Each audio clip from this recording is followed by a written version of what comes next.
Welcome everybody to the Decades Bracket Series. I'm your host, Hunter Chambliss. I'm joined by my co-host, Chad and Carrie. How's it going, guys?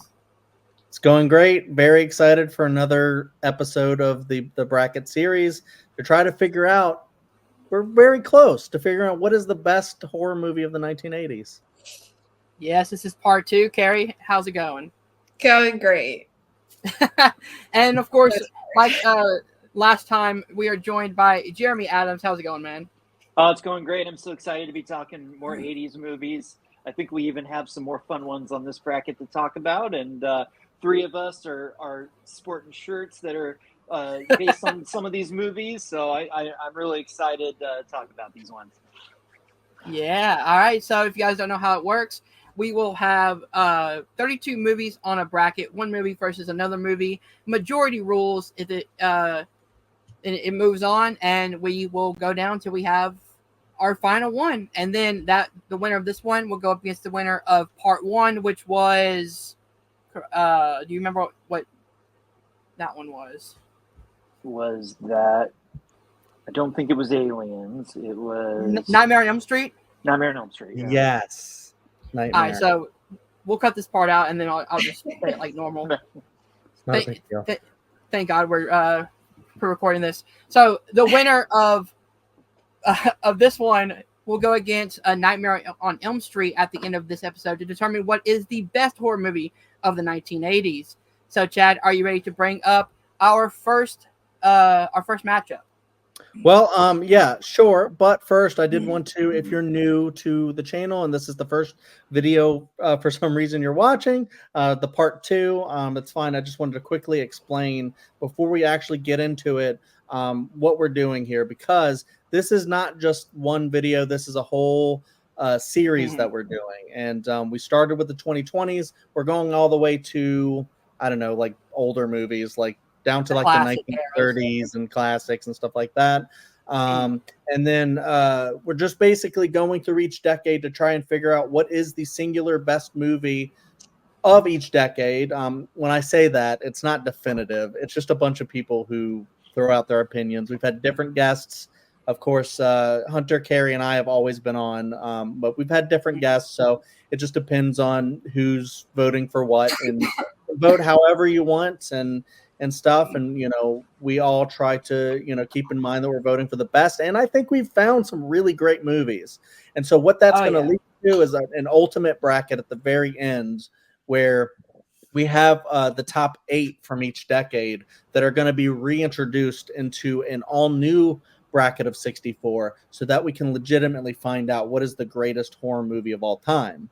And we have pretty big plans for that. I hope. And I think it's going to be really fun. So, but yeah, let's get into the second half of the 1980s. And I just did want to thank Jeremy again for being here, because he was such a great time. Thank you, guys. So let's go ahead and get into it. And we have a lot of great movies to cover. Boom. And let's get to the first matchup, which is Night of the Creeps versus Prince of Darkness. Ooh, interesting. Okay. And we can go ahead and start at the top with Hunter. And you guys don't need me to do. We could just go in order. Chad, Hunter, Carrie, me, and Jeremy. What's up, Carrie? can you zoom in a little more, because you can really barely see the posters. Thank you so much. Yes, Hunter. We'll start on this matchup. Can we actually start with Carrie, because I have not seen either one of these? That's perfect. Oh, no. Zoom in more, Chad.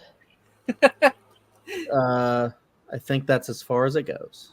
Oh, I don't think. Okay. All right. Maybe it just always looks different for me because I'm usually sitting with you. Okay. Yeah. What is it? Night of the Creeps versus Prince of Darkness. Okay. Okay.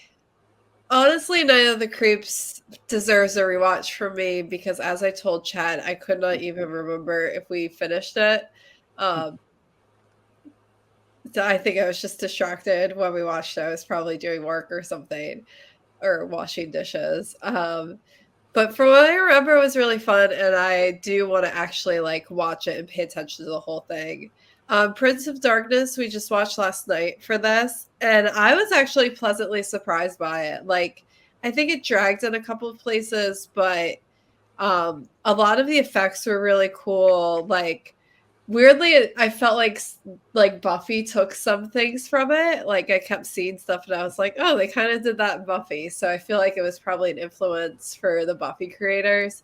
Overall, a solid, I think, John Carpenter flick. So I'm gonna go Prince of Darkness here. All right. Yeah, I actually have very similar thoughts. Night of the Creeps we did watch. And I feel like a majority of it, especially with just like the teenage college stuff I thought was cool. And then the actual thing that they're up against is kind of cool. But I'm struggling to also remember a lot of it. And I wasn't as distracted as Carrie, but I just don't think like a good portion of it is very memorable. But perhaps I owe it a rewatch. Prince of Darkness, I also don't think is like top tier Carpenter, but you can totally tell that John Carpenter directed it.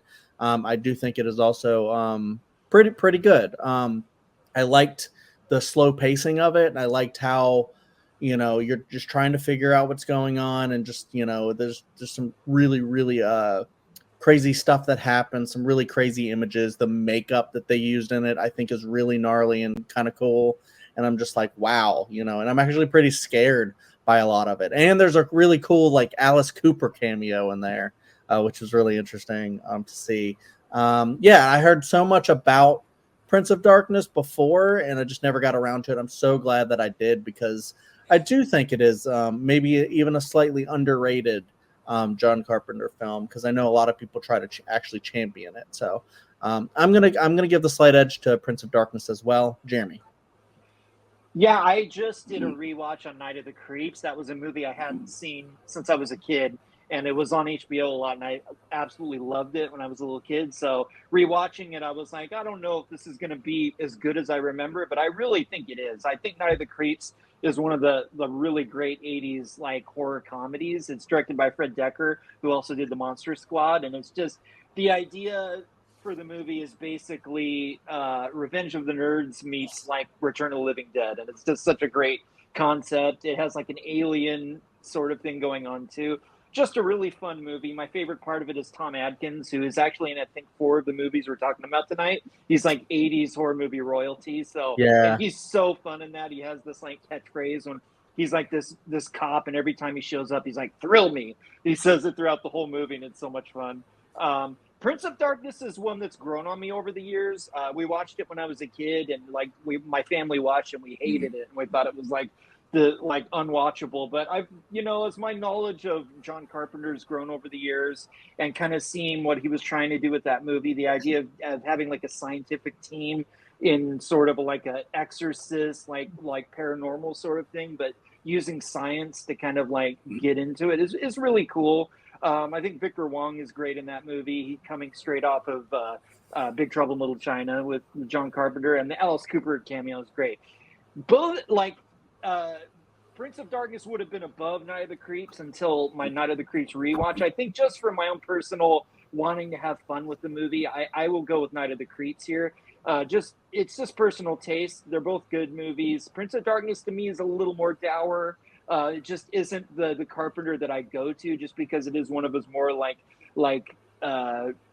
it's a more cerebral and a little more dour movie. That give me Big Trouble. If I'm going to run to a Carpenter movie to rewatch, but it is good. But yeah, just slight edge of Night of the Creeps, because if you haven't seen this movie, it's really fun. Like it's just a fun. All of the weird like cocaine stuff that you think of with the 80s, Night of the Creeps has it. That makes a ton of sense. Night of the Creeps is definitely the more fun movie for sure. Yeah. Just real quick, Prince of Darkness, I did want to highlight 2 things. One is it's a John Carpenter movie, so the music is pretty excellent. Yeah. But then also, Jeremy reminded me, I had to double check with Carrie, like, did they just say that Jesus Christ was an extraterrestrial? Yes, yes. It is. It's kind of interesting. And Satan is goo. Satan is ooze. Right. The squirt at you. All right, so looking up both films, and how I'm gonna do this, if I haven't seen either film, I'm gonna look up what each movie's about and go with which one I would rather watch over the other. Both sound very interesting, but I'm going to lean towards Prince of Darkness. That's the one that I'm seeing like I would want to watch first because it does have this kind of, John Carpenter-esque, like more serious, more darker tone that just interests me a little bit more than kind of a horror comedy in Night of the Creeps. But I'm definitely going to check out both of them, though. I gotta say, I kind of expected Hunter to go the other way because I was Night of the Creeps feels like a Hunter kind of thing. So it really is a Hunter movie. That is a Hunter movie, but yeah. Prince of Darkness moves on, and then we'll go to the next matchup, which is, and I was able to figure out the sizing of the posters. Yeah, looking good. Vampire's Kiss versus An American Werewolf in London. Wow. Two, differing qualities here. And I'll start with this one. This one is really interesting because I really like both movies. I think both movies are really interesting. Vampire's Kiss would be a nothing movie if it did not have Nicolas Cage in it. Oh yeah. But because it has Nicolas Cage in it, it's like one of the most like memed movies ever, with the filing and stuff like that. And it's just like really wild, just the lengths that this guy goes to, because he thinks he's a vampire. And it's just really interesting. It's a very kind of like simple movie, but very strange. And, Nick Cage really goes for it, kind of a deal, like, like only Nick Cage can. So I really liked it. I will give it to An American Werewolf in London, though, because I do think that is slightly the better movie. Maybe not slightly. It's probably a bit better. But I really like the vibe of An American Werewolf in London. I mean, you got the excellent, makeup and just, effects of the change, I think is really cool. We alluded to this or talked about this a little bit when we talked about The Howling, the last episode, where I said I voted against The Howling and said I prefer An American Werewolf in London. And I think there's some people that do prefer the other one, but I do think this one is pretty excellent.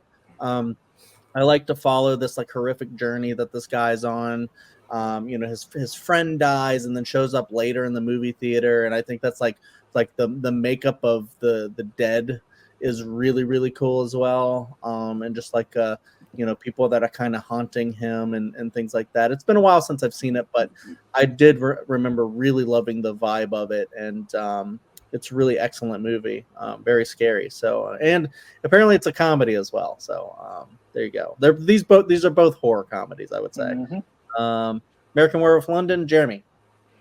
Yeah, these are both horror comedies. And yeah, I will say Vampire's Kiss, I actually hadn't seen it until recently, and it is a wild movie. It is basically Nicolas Cage going crazy thinking he's a vampire for 90 minutes. It's like that's very enjoyable. It's also really interesting that, he's like a publishing guy, but he's kind of like in New York, kind of in Wall Street, and it's very American Psycho, and it came out in like three years before the American Psycho book was even published. Ooh. So it's really interesting to kind of compare those two things and see how Vampire's Kiss came first, whereas this yuppie guy who's like losing his mind, and it's like, is something really happening or is it in his head? It's got a lot of the same elements as that. But the way that I'll kind of say is these are both horror comedies. The comedy works in both these movies. I think American Werewolf is really funny. There's some really funny stuff throughout, particularly like at the end where his victims are appearing to him and they're like these really polite British people who he's murdered, and they're like blood, and they're like, oh, hello, how are you doing? There's just a lot of funny stuff in that movie. And Vampire's Kiss is hysterical, seeing Nicolas Cage just losing it and having really weird line deliveries. But American Werewolf is also a great horror movie. The transformation scene is one of the greatest scenes of the entire 80s for me. Just the Rick Baker practical effects there are just unparalleled. The scenes where the werewolf is stalking his victims are really scary. It's a great horror movie and a great comedy. Vampire's Kiss fails as a horror movie. It's like Nicolas Cage somehow having like plastic fangs and still like biting people and killing them somehow. It never makes sense. It's never really scary. It's like they just threw the vampire thing in there. What's really scary about Vampire's Kiss is it's like he's a horribly abusive boss to his secretary, and he Yup. torments her, and it's like so interesting to watch in a post Me Too movie. Like all of the stuff that they're talking about in the Me Too era is like personified in this movie. That's really what's more interesting than any of the like the horror stuff that it tries to do. So for me, American Werewolf definitely, because it works on all its intended levels. For sure, Hunter. All right, so I did not get to watch Vampire's Kiss. I really wish I did, just because Nick Cage going crazy for 90 minutes usually makes great horror. I mean, look at Mandy.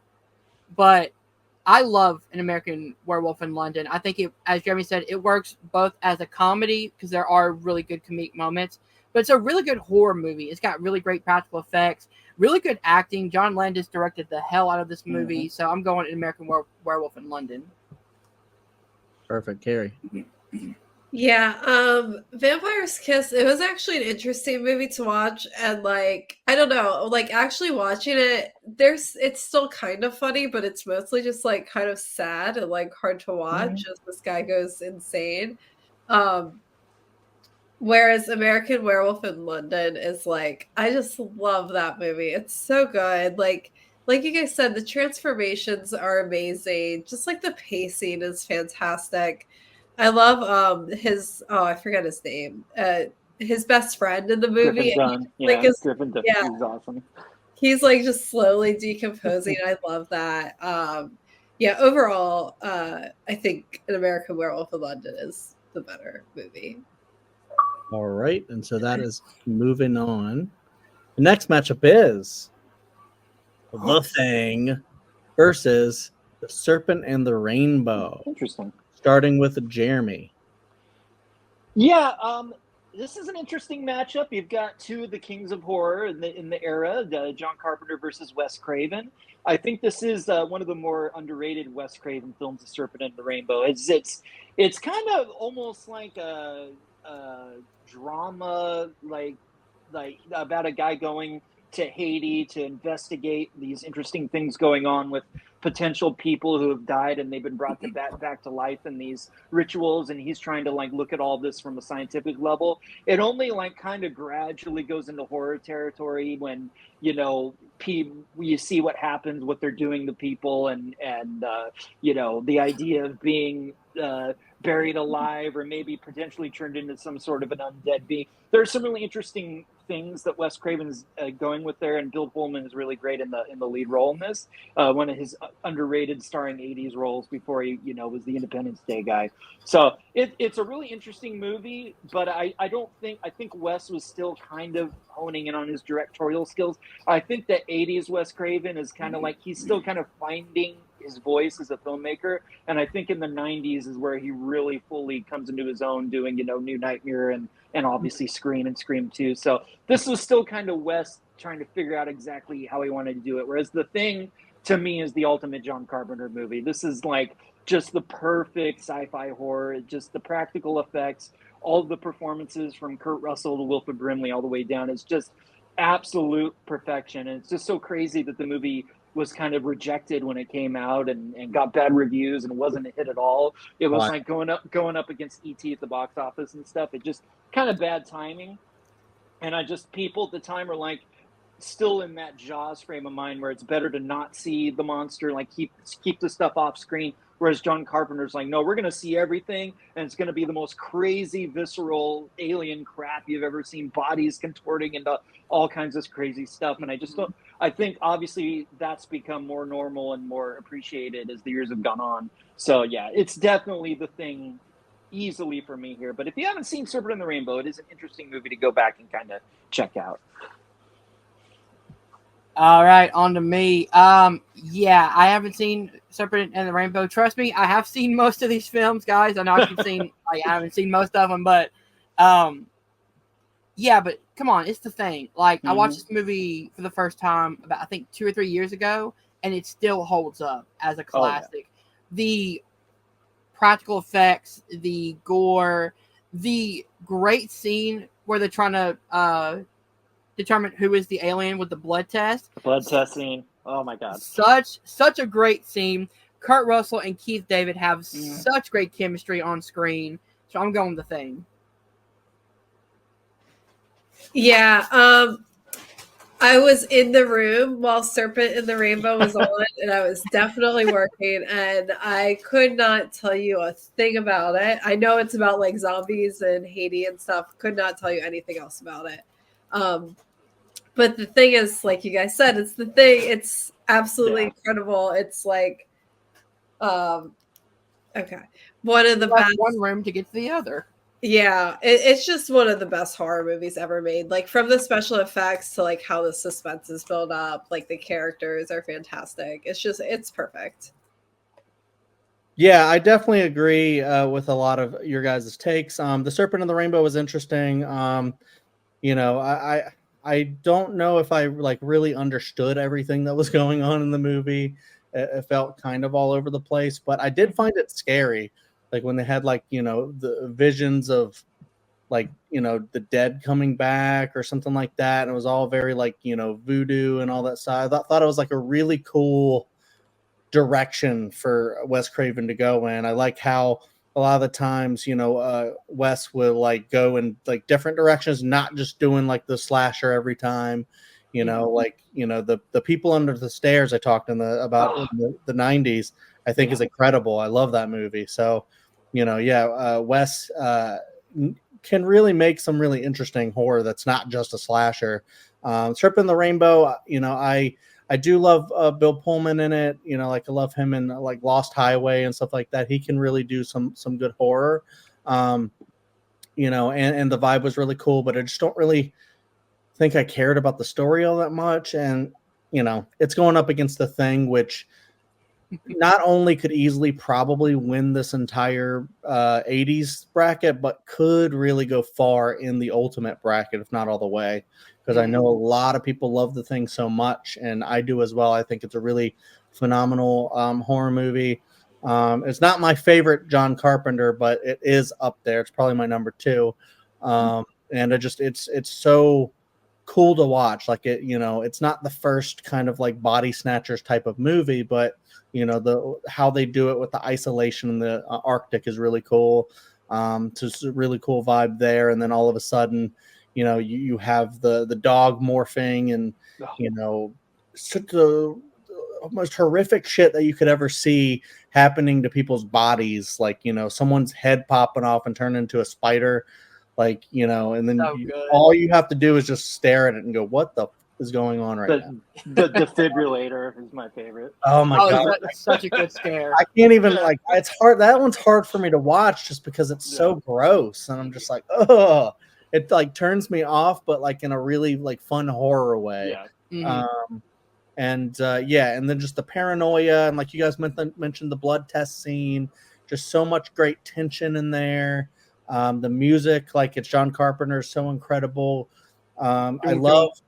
We'll get there, but I love the original Halloween because of so like cheap and gritty it is. Like I really just love how I think the cheap works, but John Carpenter can do a great cheap movie and then also a great sort of big budget movie. And I think the fact that it was kind of slammed at first kind of like aids it. Like people want to defend it and people want to go, no, this is like one of the best things I've ever seen. And it's one of those too where not that most people like who aren't just avid horror fans can't just watch some good horror movies. But I think The Thing is one of the ones that totally bridges the two worlds of just regular cinema and horror. And it bridges it so well that I know people who aren't really fans of horror, they don't like jump scares or anything like that, and they just won't watch horror movies that are like, oh, I've seen The Thing though. That movie's great. The Thing rules, and it's moving on. So, fun fact about The Thing, it actually got nominated for a Razzie for worst original score, and I do not know how. What? Ennio Morricone? Man. That's crazy, dude. It didn't win, thank God, but it got nominated, and I still don't understand why. That's ridiculous. We might talk about the Razzies again when we talk about another movie. They're wild.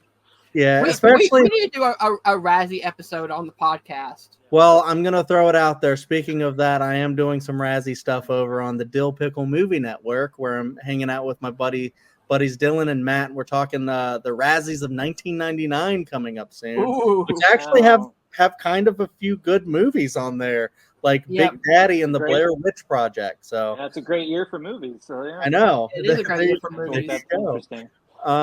And speaking of the Things score, I just wanted to add that it influenced so much because I hear so much of like the X-Files and a lot of different Yep. stuff in that score with the and stuff like that. Mhm. So, all right, but moving on to the next matchup is Psycho 2 versus Cat's Ooh. Eye. And we're starting up at the top with Hunter. Okay, again, I got halfway through Cat's Eye. I just couldn't finish it. But I surprisingly loved Psycho 2. I think it's a really great continuation of the original 1960 classic in a way that kind of makes Norman Bates the anti-hero of the movie.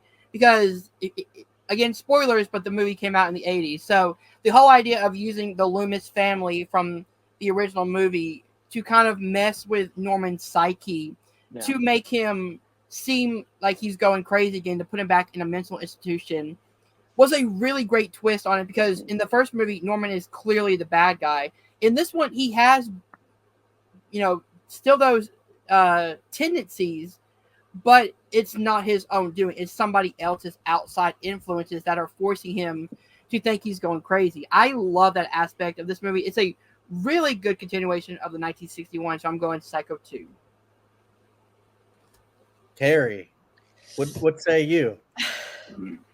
Psycho 2 is really good, and I know it is probably technically the better movie, but honestly, I just was not.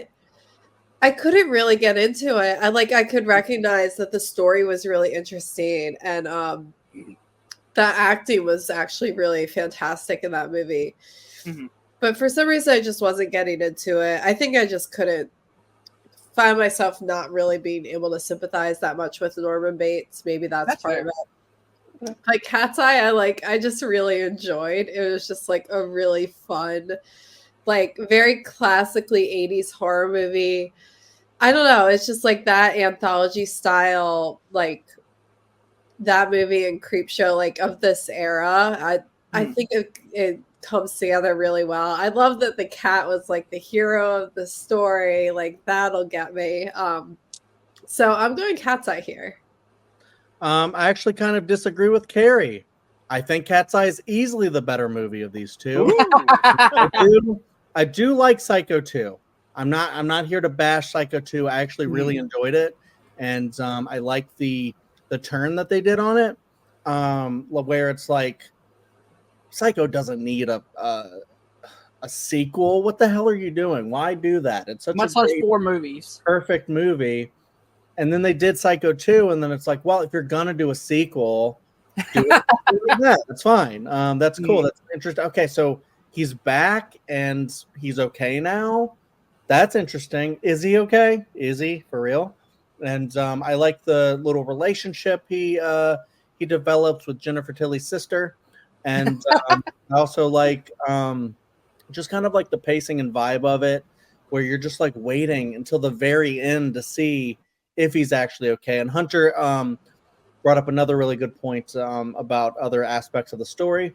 But then, yeah, I don't know. I just really liked how you have like this whole kind of, I guess it's not really technically, what is it where you identify with your captors? What is that syndrome? Stockholm Syndrome? Stockholm Syndrome.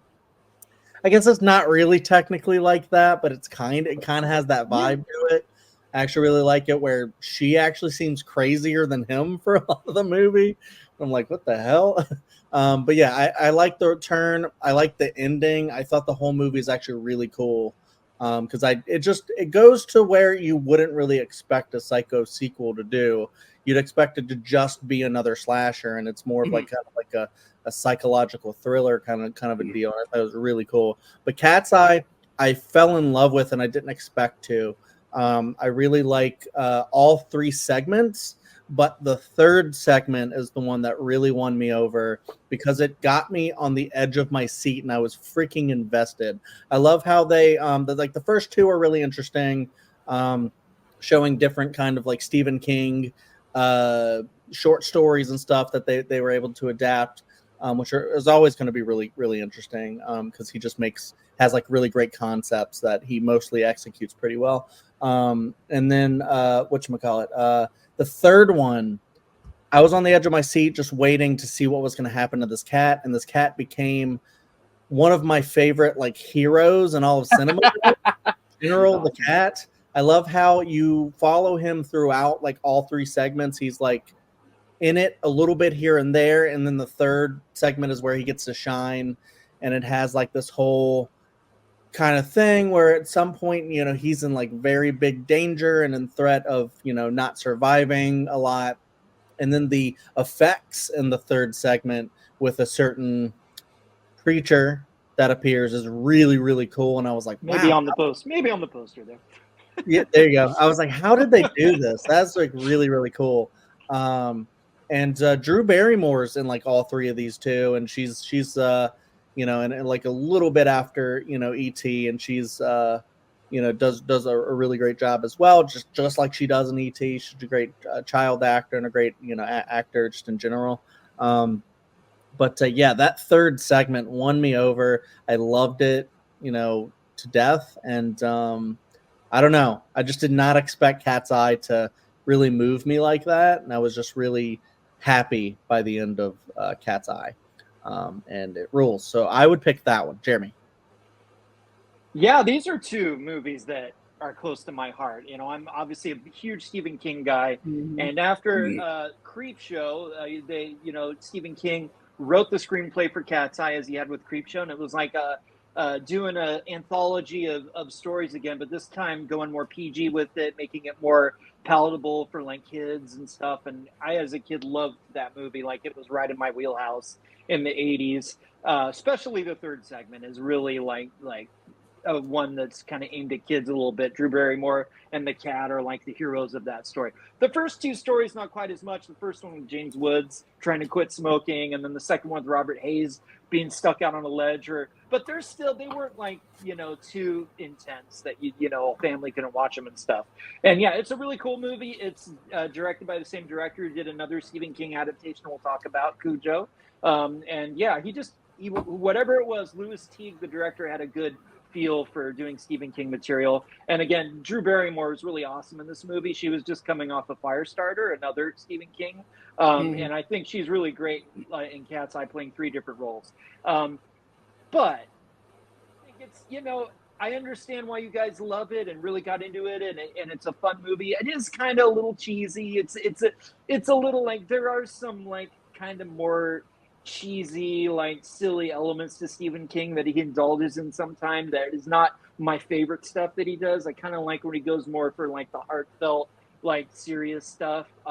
So Cat's Eye, to me, I really like it. It's a fun movie, but it's not like the upper tier 80s Stephen King. Whereas Psycho 2, I think, is just kind of a miracle movie. The fact that they came back 23 late years after the original and brought Anthony Perkins back. And I think the reason that I love Psycho 2 is the first Psycho, like Norman Bates ultimately is the villain of the movie, but it's more like he's almost kind of like a supporting character, and you don't really know him as a character. Like you're kept in suspense and mystery as to who he is and what his motivations are until everything's revealed at the end. Whereas Psycho 2 is actually the Norman Bates story. Like it is about this guy trying to recover from the mental illness that he had, trying to put his life back together.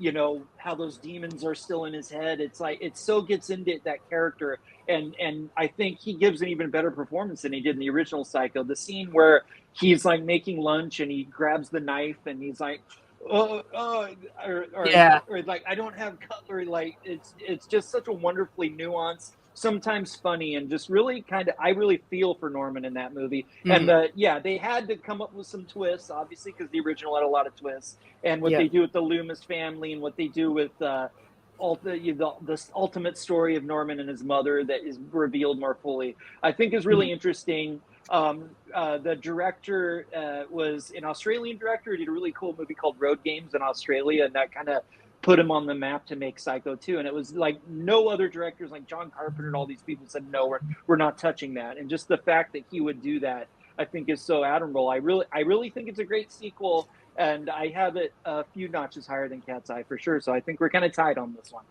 Yeah. All right, Hunter. He already said Psycho. Yeah, I went Psycho 2. Yeah.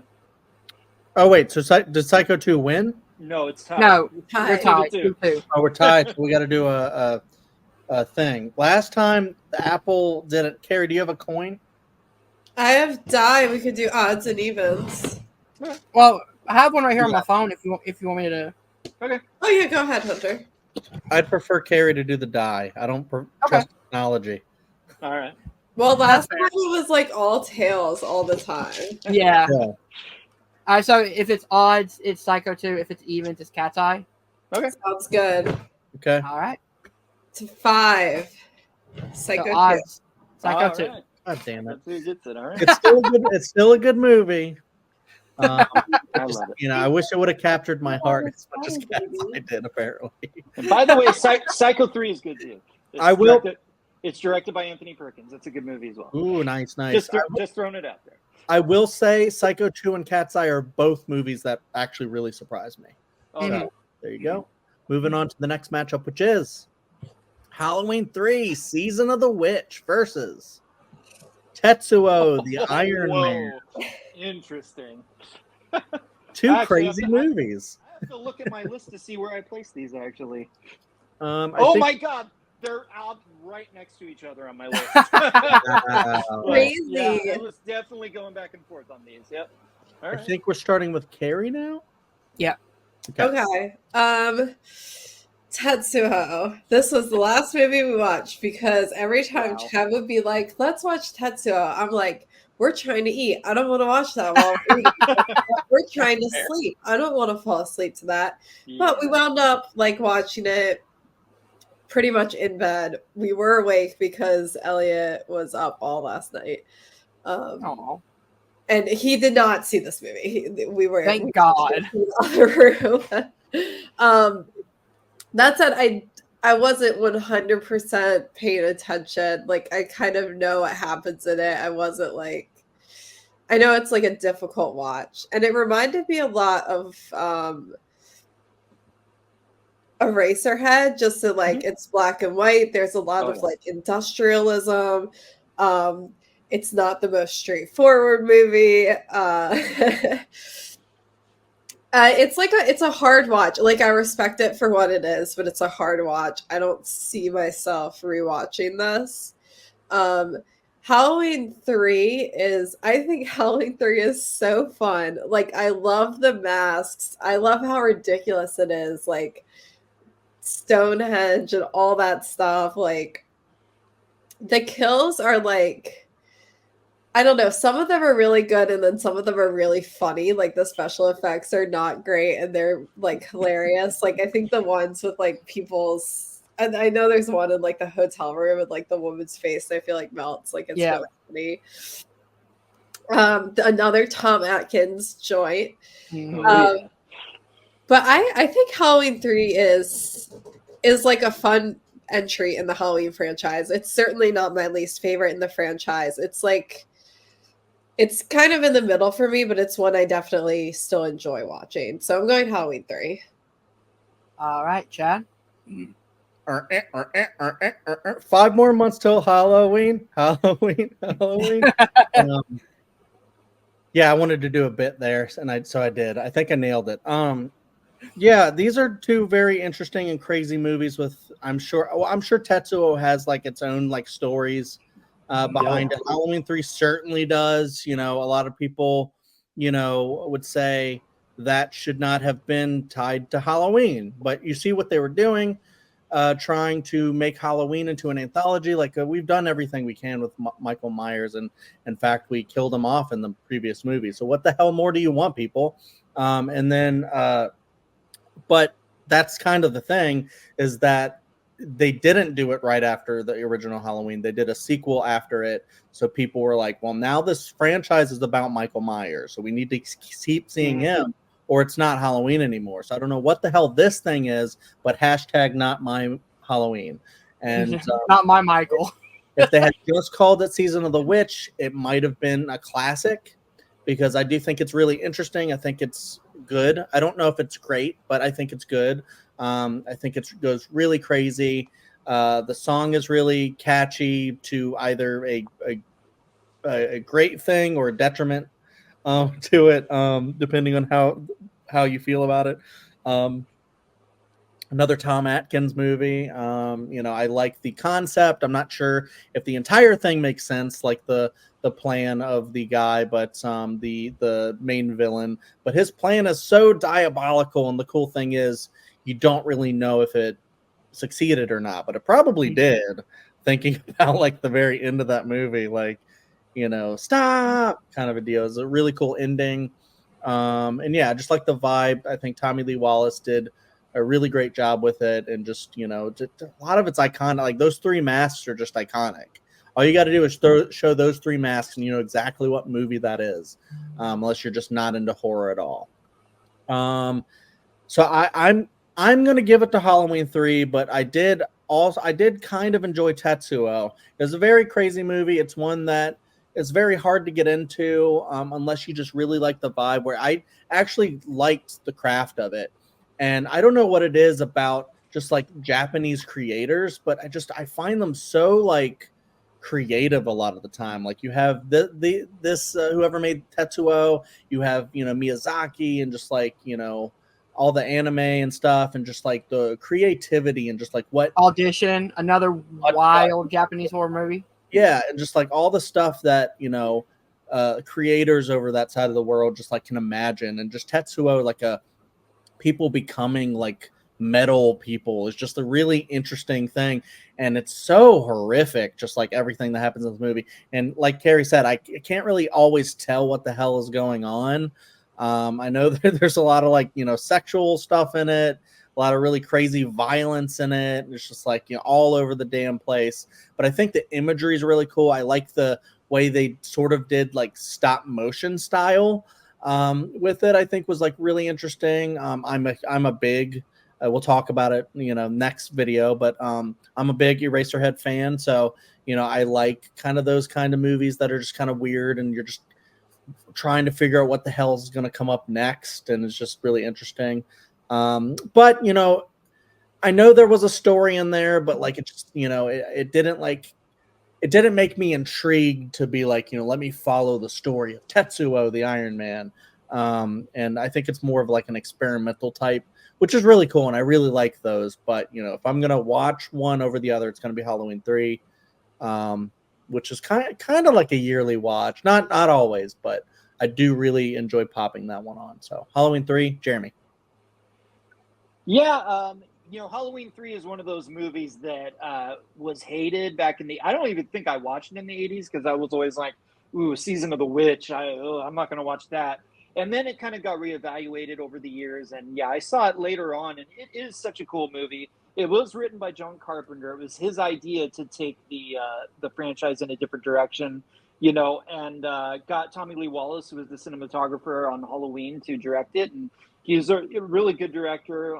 Ultimately went on to do the It miniseries, which is very close to my heart. And yeah, it's a cool movie. It's fun. It's silly in times. It is kind of scary. The idea of this like druid cult trying to kill children is kind of cool. And I'm always a fan of Tom Atkins in the 80s. Just him and this woman trying to figure everything out and being like the hard-bitten reporter and stuff. It's so much fun. I am glad I put Tetsuo in here, because I felt like we needed some Japanese horror to talk about. It is a really interesting movie. It is very like not a straightforward narrative. It's more like a horrific visual poem. I think ultimately you do kind of get a story where this guy and his wife hit a man with their car, and then they were like having sex at the time, and then they like left the guy to die, and ultimately this guy like becomes like this machine man, and then he transmit the guilt onto them for killing him, and then that man starts turning into a machine guy and all this weird stuff. And it's really interesting, like Chad said, the use of like stop motion in like physical spaces, and taking a guy and using stop motion to transport him from one place to another. The scene where they're like having a sex scene and the guy has like a hydraulic penis. It's crazy stuff. And what I like about Tetsuo is ultimately it stops being a horror movie and just all becomes a live action anime where they're turning into these like giant like creatures fused mech with suit. Yeah. different Mech like, anime. it basically becomes like a live action Akira at the end, which I think is really interesting. But I just think they could have, since there is a bit of a story, I think they could have pulled the story a little more forward just to kind of keep you, like maybe at the beginning had a little more of the car accident, just to kind of ground you a little bit because ultimately it is about this guilt of this thing that happened. So I think if they had just put it forward a little bit and not been so surreal, I think the movie you could kind of grasp onto it a little more. Whereas Halloween 3, it's a fun story. You're in it from the beginning. You know exactly what they were doing with it. This kind of campy more approach and trying to do like another Halloween story with a totally different vibe. So they were, like I said, they were neck and neck, but just by a little tiny bit, I'm going to give it to Halloween 3 here because I just think it is more watchable, and I think they hit what they were going for more. That's a good point. I will say Tetsuo is very short, so they probably could have added another 10 minutes. It's only 69 minutes, but I think if it had been any longer, it would really be unwatchable. Like it is a slow 69 minutes, just because it is lacking that narrative a little bit. Mm-hmm. True. The other thing I wanted to add is thinking about Tetsuo, or when I was watching it, I was like, well, it kind of reminds me a little bit with the way they were doing the music of, and we'll get to it next time, Hausu. But also, I bet you Julia Ducournau watched it right before she made Titan. Yeah, it's hard not to think about that, isn't it? Very similar with car. I would not be surprised. So yeah. Hunter, what do you think about this matchup? I've actually seen both of these films. Let's go. Yay, finally. Tetsuo was an interesting watch because I watched it alongside. There was an episode of The Last Drive-In with Joe Bob Briggs where he showed the movie and then had behind the scenes. So that's how I watched it the first time, was that I got to watch the movie and then hear him talk about like behind the scenes stuff and kind of, the making of the movie and things like that. So I really love how out there it is, how kind of really gory for the 80s it was. Yeah. And like almost like an audition level in the 90s with Takashi Miike. What he did was, it was really good body horror, but it was really tough to watch.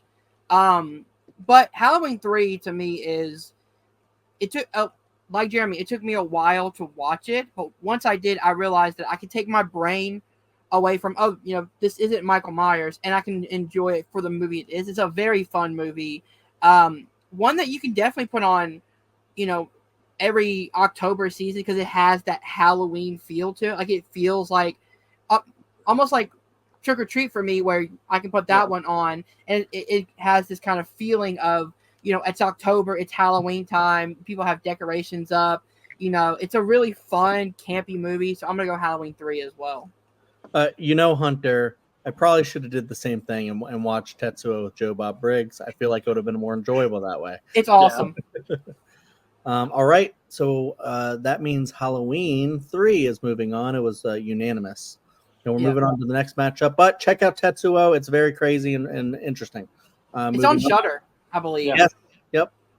Moving on, we got The Return of the Living Dead versus Cujo. Interesting. Ooh, interesting. Yeah, and did Carrie start last time? Yes. I think so, yeah. I believe it's me then. All right. This matchup is interesting.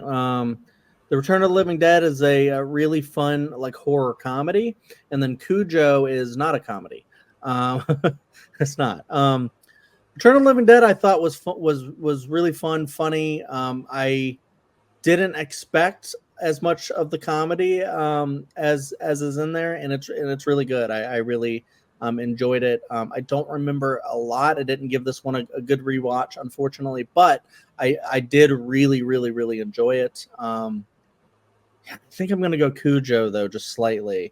And I think the reason why is because I actually have nostalgia for it. I watched it as a kid for some reason a lot. And watching it now, lot of the times I can sit there and just think like, like what did they put this dog through? Because it's like a real dog that they did makeup and stuff like that. But I'm sure that they did it above board and everything. This isn't like a foreign country where sometimes they, don't have like the same standards. But I do really like the story of it, and it actually goes really hard in the book. And Carrie was worried to watch the movie because she was like, "How is it going to end?" And I was like, "It ends nicer than the book." No, I knew going in that it ended the opposite of. Oh, okay, good. I don't know if I could have watched it if it Yeah. Yeah. was. The Well, it almost gets to that point, but it doesn't. Thankfully, but yeah, I do like it. It has like a lot of much of a slower build than I remembered, where it's a lot of like the setting up the characters and stuff like that. It does a really good job about that stuff, and then it gets into like I think the last like 20 to 30 minutes of the movie is them in the car with the dog, Cujo trying to get them. And I from my childhood brain to my adult brain, I thought most of the movie was him trying to get them in the car because that's the only part that I really remembered. And I was surprised to be like, no, it's actually a smaller chunk of the movie than I thought. But I do like that sequence. I think it's very harrowing and scary and just, really, really cool. And I like how they do all the effects with the dog and stuff. I think, they make it, seem really like I like the way they cut a lot of it. They make the really good use of edits to make the dog seem a lot more threatening than I'm sure he was in real life. Just acting. Yeah, I think that's also a credit to like Dee Wallace and the kid and their acting. I thought was really, really good. So yeah, I think it's a pretty decent Stephen King adaptation. So, and I really like it. So I'll go Cujo slightly, but perhaps if I had given The Return of the Living Dead a rewatch, I might have went that because I did find that very enjoyable and funny. So yeah, Jeremy. Yeah, like you, Cujo is one that I grew up with. I mean, I've always loved Stephen King and watch any Stephen King movie that I could growing up and into adulthood. Return of the Living Dead, I'd always heard about that movie. Like it was kind of the legend of this other Living Dead movie that wasn't Romero. But I caught up with that more recently. It is a really fun movie. The idea of kind of doing a horror kind of spoof on the Night of the Living Dead movies, but still the zombie stuff is effective. Like there's still some scares and some effective zombie stuff, but there's just a real tongue-in-cheek quality to it. It has a real punk rock vibe with a lot of the main characters are punk rockers. I think Trash, the main female punker, is just such an iconic 80s character. She's just really awesome. And yeah, there's a lot of cool stuff in there. It is some great funny gags, and it gave us one big thing to pop culture is this is the first movie in which the zombies say brains, the sort of iconic thing that we associate with zombies now, like they did it on The Simpsons. So yeah, that came from that movie. I do think that I don't think like the movie remains fun all the way through. I think the pacing is a little off in it, and it's like kind of by the end of it, it's kind of like I get it, like it almost felt like kind of a short that got like stretched out a little bit. And it's kind of interesting because they made like 5 sequels to it. So it's like I kind of felt like they ran out of their ideas in the first movie, but they kept going with the franchise. So that's kind of interesting. And then I don't know, for everyone else how much like real life stuff factors into it, but the movie for me is a little sour because I don't know if you guys followed. There was recently a Nickelodeon documentary about kind of all the bad things that went on there, and if Quite you on follow set. that. Yeah, quite on set. If you followed that, the guy that actually went to jail for abusing Drake Bell is Brian one Peck. of the Brian Peck is one of the main actors in Return of the Living Dead. So yeah, it's kind of like just puts a bad taste in your mouth. I didn't know that. Oh yeah, no! he's one of the main punk guys. I think he's second or third on the like cast list. So yeah, it's a little bit of a bummer. And so yeah, there's that. But Cujo to me is a really good adaptation.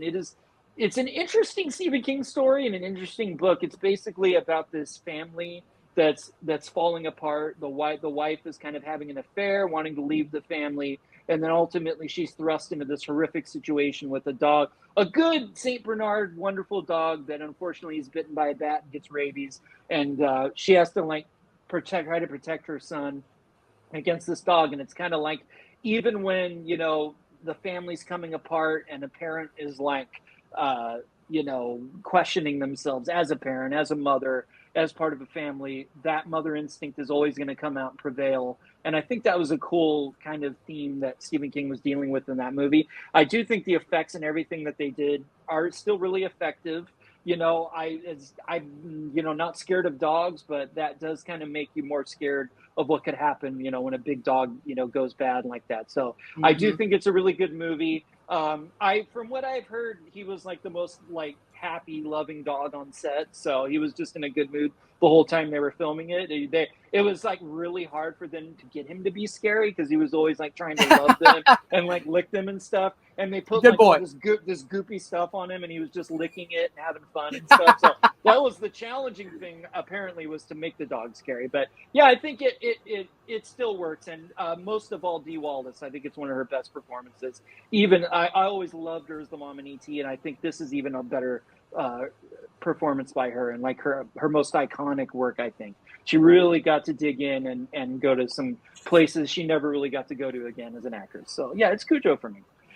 I do think that is a credit to the filmmakers, because I was noticing it this time. I was like, wow, I bet that dog is jumping on them to lick them, like you said. Oh yeah. And the way they filmed it looks so crazy and intense. And I just I love how they use the different shots and stuff to trick you. That's what movies are. Hunter. All right, so back to, I have never seen The Return of the Living Dead. Yeah. So And again, now, do you want to? I don't know if I want to anymore. It is a fun movie if you can kind of look past certain things. Yeah. Yeah. But I absolutely love Cujo. I think the whole idea of, as Jamie said, taking this innocent dog that you normally wouldn't be scared of and making it scary is impressive. And at the last 20 minutes of this movie, of them being in the car and just being trapped in one location and having to kind of work their way around this dog that's slowly stalking them, is very scary. Dee Wallace is awesome. It's got Billy Jane in it, Curtis from Bloody Birthday, which we'll talk about later, as Brent. The neighbor. Yeah, the neighbor kid. Yeah. Or the kid at the mechanic kid, yeah. Yeah. So, Cujo for me. I absolutely love this movie. Watch a great double feature. Watch Beethoven and then Cujo. Carrie. Yes. I think Beethoven's second is even scarier than Cujo. Carrie, you're yeah, sorry. Okay. Yeah, this is hard because there's not like one I'm not in love with either of these movies. Return of the Living Dead has like a pretty hardcore fan base, but so I was kind of expecting a lot out of it. And it is really, it's a funny horror comedy, but I agree with you, Jeremy. I think it suffers from some pacing issues, and it runs a little long for what it is. Cujo, it's just hard to watch, honestly. Like for me, at least, like I feel bad for just everyone in the movie, and like, but I think Cujo is the better movie, and I think it's the scarier movie. So I'm gonna go with Cujo. All right, Cujo moves on. Cujo moves on. Next matchup was this the last one? Nope. Friday the 13th, the thing that ripped off Halloween, versus Prom Night. Oh, very interesting. Two slashers. I think they came out the same year. I think they're both 1980s. We did. Yeah. That's cool. And I swear I did not do that. I randomized it. Jeremy. Yeah, obviously I grew up watching Friday the 13th. I was never the biggest fan of that franchise, but I definitely saw the first couple.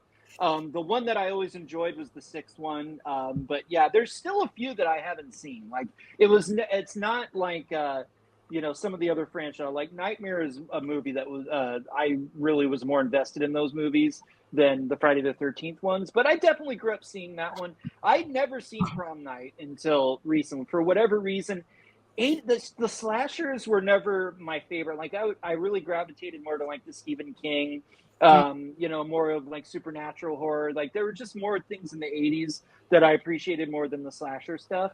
But yeah, I can easily tell you of all these 32 movies, Prom Night is very steadily at the bottom at number 32.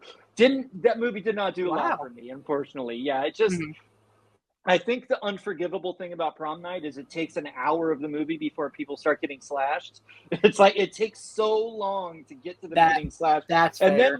then when the killings ultimately do happen, I just don't think they were very creative. I just think they're just really standard run of the mill, slasher movie sequences.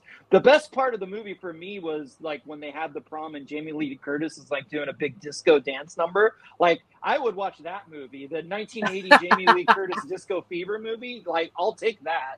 But this one, there were some good. Like I like Leslie Nielsen. I forget the actress's name that is like the bitchy girl. She was in a TV show I loved. Called Sledgehammer in the 80s. I forget her name right now, but she's really good. There were certain things that I liked, but I think the movie's a little weak. And I think I don't know how people felt in the 80s, but I think it's pretty damn obvious who the killer is. It's just so easy to kind of figure that out. And I just think, a movie like Scream later on will kind of take the idea of the whodunit slasher and really do it in let's take what Prom Night and other movies did and really make that effective in a way where these movies kind of half-assed it. Friday the 13th, I don't like it as much as Halloween. I don't like it as much as Nightmare. For me, it's on the lower end of those number one slasher movies, but I think it is quite a bit better than Prom Night. I think there are some really good kills in it. The Kevin Bacon part is awesome. I loved how it kind of started the guy, the old man, don't go there. That's Camp Blood. Like that's such a great iconic. It's got a death curse. It's got a death curse. There's some really fun stuff in that movie, and the ultimate reveal that you get with Mrs. Voorhees is a lot of fun. I think Betsy Palmer was just this actress who had kind of worked in the golden age of Hollywood and hadn't really worked in a while, and she was given this gift to kind of just play this psychotic, crazy character and have fun with it. It's not my favorite, but I think it works. You can see why they made more of these. I think Sean S. Cunningham had some talent as a director. He had been a producer for Wes Craven and stuff before that. So yeah, I'll give the edge to Friday the 13th. Don't love either of these, but I like Friday the 13th a lot more. Prom Night for me, man, I just didn't do it for me, and I heard the remake's even worse. So I don't know. Yeah. So for me, I'm kind of on the same wavelength as Jeremy, where like as much as the original Friday it's iconic because of what it ushered in. It is probably my least favorite of the big three. Like I put Halloween and Nightmare on Elm Street above it.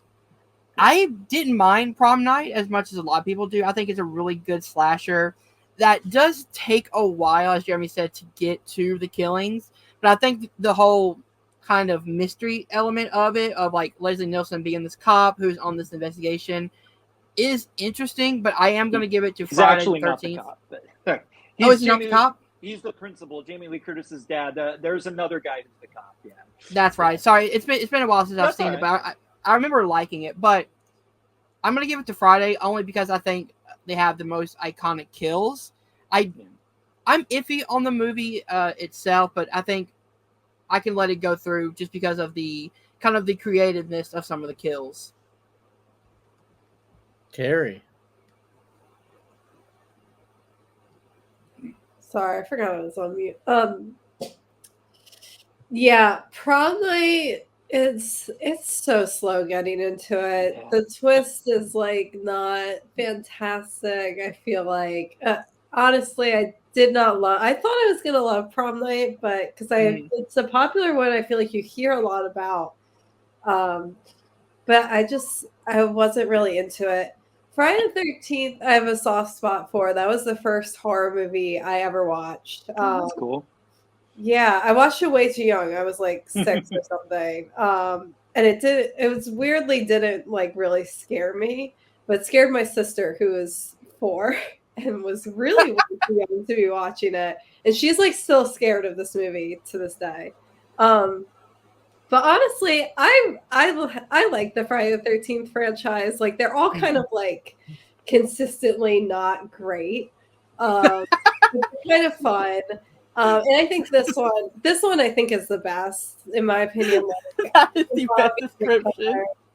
Sorry. But you know what you're getting into with the Friday the 13th Yeah. movie. The mom being the killer, I think is still a really great twist, like especially on the first watch, but I think it would just work so well. And I feel like it's just the ultimate like summer camp slasher. So I'm going with Friday the 13th.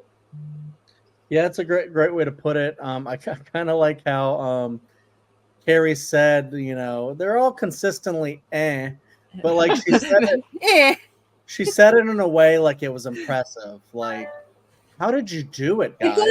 It doesn't hit the highs of like the Halloween franchise, but it doesn't. I feel like I don't think it hit. Well, Jason X is really bad, but there's not as many low lows. I feel like. Yeah. Yeah, this is an interesting matchup because I feel like they're very, very similar. Both like, you know, spawned like franchises. Both have like mystery elements. They're both slashers. Both dealing with like teenagers or high school age, like, you know, kind of high school, college age, whatever. Kids and killer. I feel like Friday the 13th is the better version of these two. It's really interesting how Sean Cunningham wanted to exploit Halloween, and he was not like covert about it. He was like, that's what I want to do. And he did it. And then he spawned like one of the most successful horror franchises ever. And people love Jason, dude. People really love Jason, just like they love Michael Myers and Freddy. Jason is up there for sure. And you know, the movie's not even really about Jason, so it's kind of cool how that works, you know. And then you get a fun little thing in Scream too, when, you know, with the quiz and stuff about the original Friday the 13th, because a lot of people just think it's Jason running around killing people, and it's not.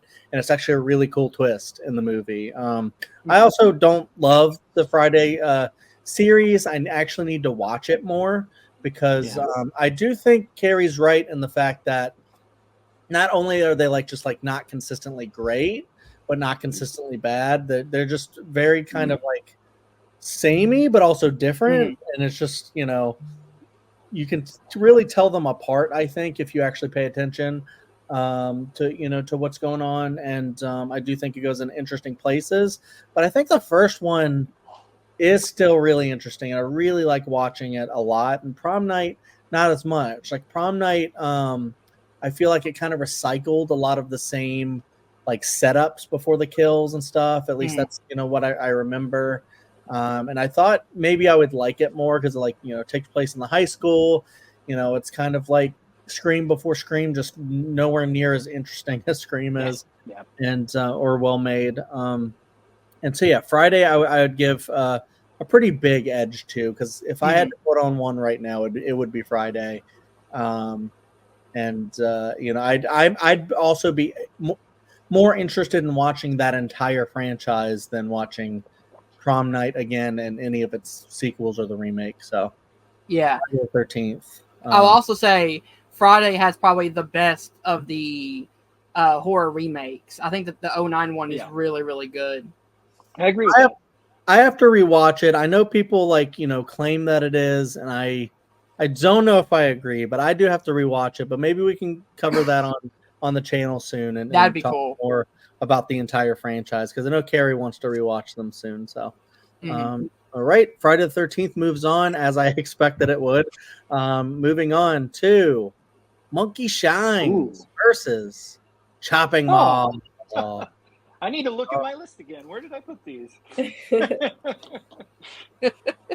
Starting up top with Hunter.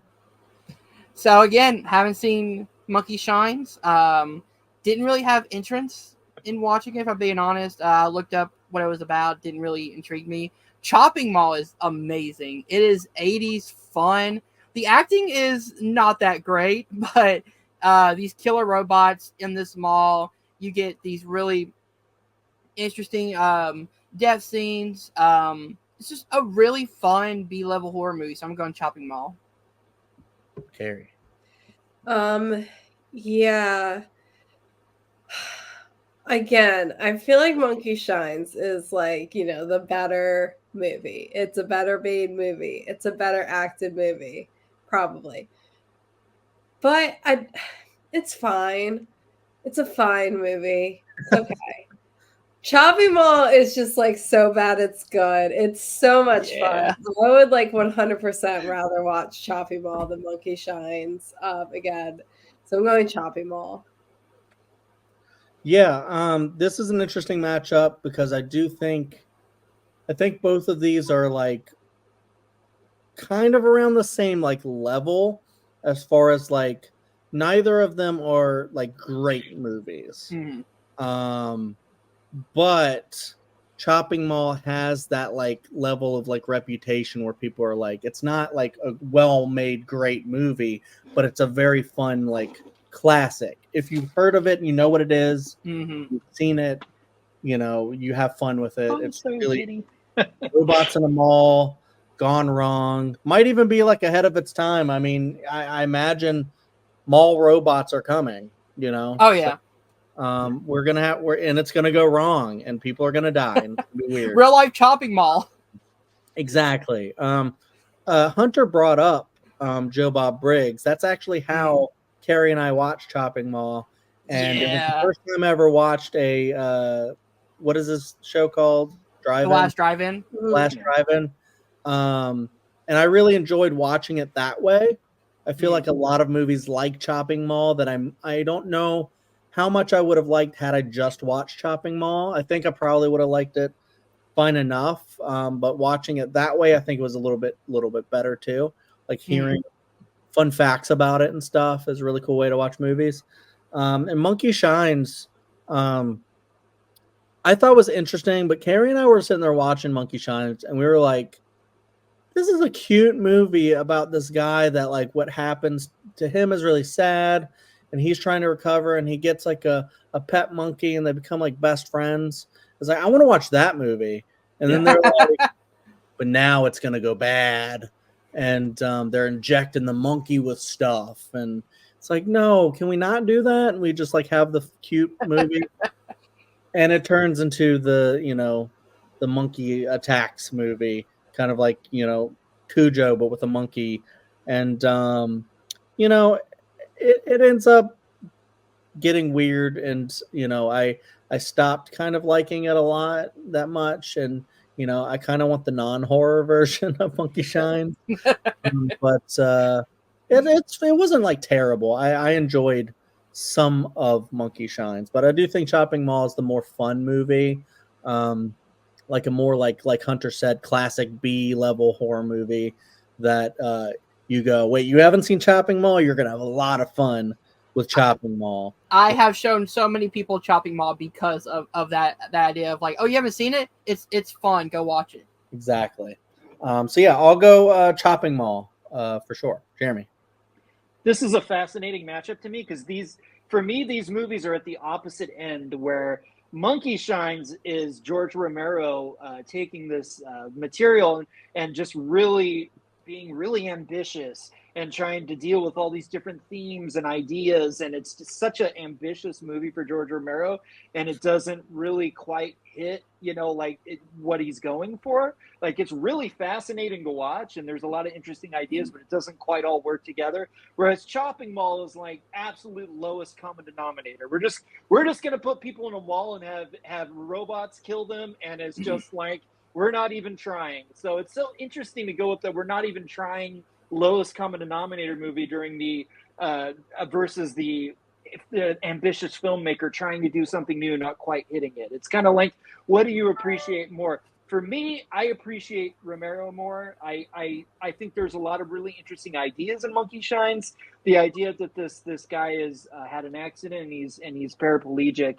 Actually, yeah, he doesn't have any use of his limbs, and he's got all this pent up anger and hostility that you would have going through that. And ultimately, he gets this animal that he bonds with, but because of some experiments that were done on the monkey, it's like there's this psychic link where his anger and frustration is going into the animal, and the animal's becoming homicidal because he himself doesn't have the ability to be homicidal or let any of that. It's a really interesting idea.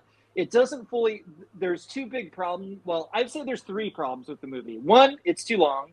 It takes way too long to get to where Romero's going, and he's got all these like little side stories going on with like his ex-girlfriend cheating on him with his doctor and like all this other stuff. Young Stanley Tucci is the doctor, which is interesting, by the way. To see a young Stanley Tucci as his douchey doctor is pretty cool. And so it's too long. Also, the lead actor, Jason Baig, he's a good actor. He's like in those Chicago shows, Chicago Fire or something now. But he's a good actor, but I just don't think he was up to what the movie asked of him. Like it isn't a great lead performance, unfortunately. And the third problem with the movie is the monkey is freaking adorable. I never for a minute was like bought into the horror of it, because she's a really good character. Ella the monkey is actually played by, I think, 3 or 4 male monkeys playing a female monkey, which is really interesting. But yeah, she's just adorable. I love that monkey. And when she starts getting the straight razor and stuff, it's like you just can't really buy into it. But I really appreciate what he was going for. Chopping Mall, it's, let's take B-movie actors, put them in a mall, have them get killed by robots. It's kind of fun. I enjoyed it. My favorite part of Chopping Mall is the lead actress, is the actress from Night of the Comet. Kelly, I forget her I forget her last name, but Maroney. Kelly Maroney. She's wonderful. And you get Barbara Crampton and Dick Miller doing like cameos. It's fun. I enjoyed it. But I don't know. George Romero trying something. I got to give it the slight edge. So, but I'm overruled. So, that's fine. Chopping Mall's fun. So I'm okay. Interesting fact about Chopping Mall. Dick Miller saying, "You're dead meat" shows up in the Dead Meat intro every single week. That's cool. And by the way, also Dick Miller had a fun cameo Night of the Creeps. So yeah, he pops up a lot in the 80s, and it's a lot of fun.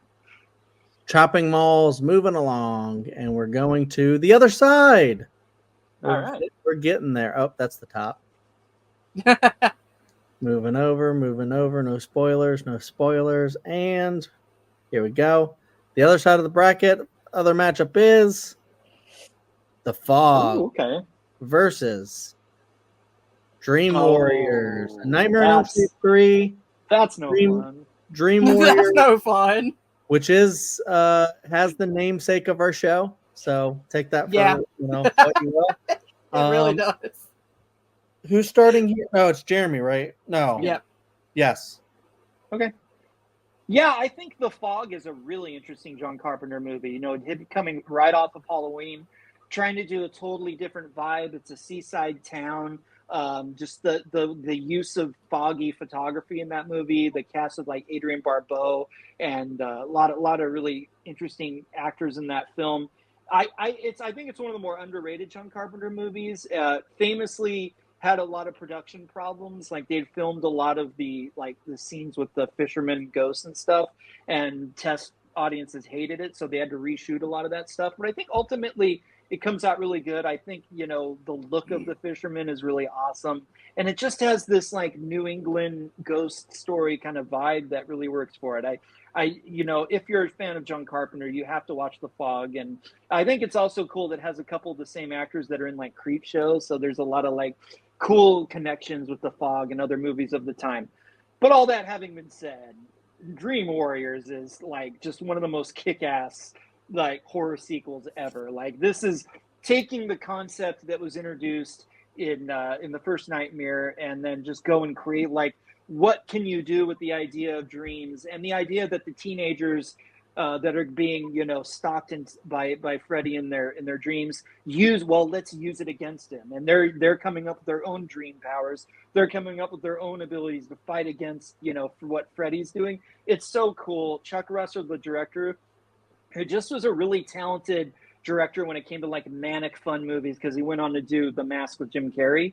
I just think you can see his creativity in Dream Warriors. It's got an awesome like heavy metal soundtrack with Dokken doing the title song. It's got a wonderful cast, Patricia Arquette in there, and young Lawrence Fishburne, and it's just you can't beat Dream Warriors. So it sucks when you get a matchup like this, because I have so much fondness for The Fog, and I do think it's so underrated. But yeah, it's for me, it's going up against a knife sledgehammer with Dream Warriors. Hunter. Yeah, this is funny. This is our second Carpenter versus Craven matchup. Yeah, it is. Yeah. The Fog, I watched it a few months back. I don't remember a lot of it, but I do remember I thought it was interesting. I like as Jeremy said, the cinematography and kind of the fog that kind of hangs all over the movie. But I absolutely love Dream Warriors. In my opinion, it might rival the original one for me when it comes to like the best nightmare movie. I think Freddy Krueger is, not only is he funny, but it's a perfect balance of being still terrifying, but still throwing in those jokes that really, really hit. So he's not completely goofy yet, but he's not completely serious like he was in the original. Perfect balance. Patricia Arquette is great. The return of Nancy Thompson was a really great way to kind of go from the second one to the third one, where it kind of feels like a continuation of the original movie. The dream sequences, I think, are all innovative. The kills, especially the one where he uses the veins as a puppet string, I think is a really, really imaginative death scene. And you've got some of the most iconic lines, like "Welcome to Primetime, bitch," which is what our channel is literally named after. So yeah, I'm going Dream Warriors for me. Gary. So she's wearing the shirt. I was wearing the shirt. I actually changed because Okay. it got really cold. Yeah. This is tough because I love both of these movies a lot. I'm just gonna give The Fog some love here. Like, I think I love these movies like kind of equally. So I'm gonna go The Fog since there's already 2 votes for Dream Warriors. I don't know. The Fog, I just think I think it's just like I really love Carpenter flicks. Like, I don't know, just something about his music, the pacing, like I don't know how he films everything. Like, I just get really into it. I think this one's like kind of scary. I love the lore of it, like the ghosts that come back from the sea. Um, and like you guys said, Dream Warriors is absolutely incredible. I'm just going The Fog because it's hard to choose between these two for me, and I feel like I should give it some love. Yeah, this is a really cool matchup. I think both are good movies. The Fog is one that I remember really liking the vibe of it. John Carpenter made it. I think, isn't it in between Halloween and The Thing? Yeah. So it was his next theatrical movie after Halloween. He did a Elvis miniseries in between, but yeah, it was the next. Yeah. So it's like right in there when he's like kind of at like the top of his game, very early on, and it does have like a lot of creepy stuff. I like the fisherman kind of, sort of kind of feels like a haunting pirate kind of vibe a little bit there, which is really cool. I didn't actually know what it was about going into it, so when I found that out, I thought it was really cool. I don't remember it a whole lot. I owe it a rewatch. So I am gonna go Dream Warriors, but my thing about it is I'm not like insanely high on Dream Warriors like a lot of other people are. I do want to credit that the best nightmare movies are the ones where Wes Craven is at least writing, and Nancy Thompson in there. That's or true. Heather Langenkamp is acting in it. Yeah, because you have the original, this one, and then New Nightmare. Yeah, I would rank it original, New Nightmare, and then Dream Warriors, but they're all three are up there. I like what they do with Dream Warriors. I like how they like use the house, and a lot of the effects are really cool.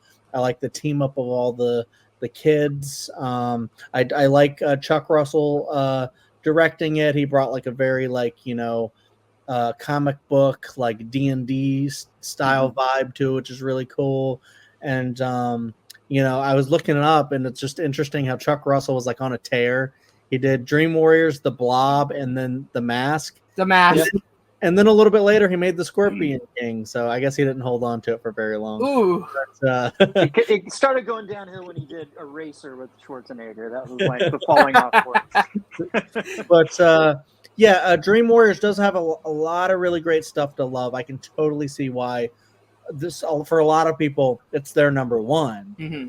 For me, it's not. But I think it's because like when you get a lot of the fun stuff, a lot of the characters you really love. I still think this is the first one that really tried to start going into like Freddy's backstory and talking about like his mom being like, raped by an entire prison or something like that. I'm like, they have to find his bones and stuff. Yeah. I'm like, guys, I don't know about this storyline. This is weird. Like, couldn't he just be like a psychopath that got burned?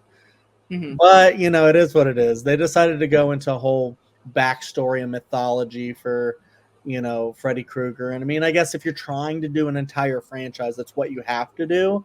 So it is what it is. But I think that's why I'm not as high on it as the other two, just because I think the original is so groundbreaking and brilliant and just such a well executed movie. I mean, it won our last bracket, of course. Yeah. Except for the ending, I think it's nearly perfect. And then Wes Craven's New Nightmare is just freaking incredible. It was Scream before Scream, and just a really cool way to bring the franchise back and actually make something really good. But yeah, Dream Warriors does rule. It's a lot of fun. I agree with all of that. So I'm picking it here, and it is moving on. I actually love how you can watch the first one, the third one, and New Nightmare, and it's like the Nancy Thompson trilogy. Yeah. And you can watch it, and it's separate from everything else, and it's still as enjoyable as the rest of the franchise. Yeah.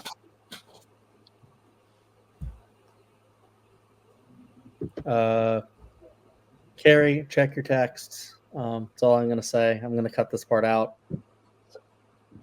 Okay, cool. All right. I had to give a good pause there. All right. Dream Warriors moves on, and we go into the next matchup, which is Videodrome versus Demons. Ooh. Very interesting. Not directed by Dario Argento, but it is presented by him. Yeah. So we're starting at the top with Hunter. So I did not get to watch Videodrome. That was next on my list.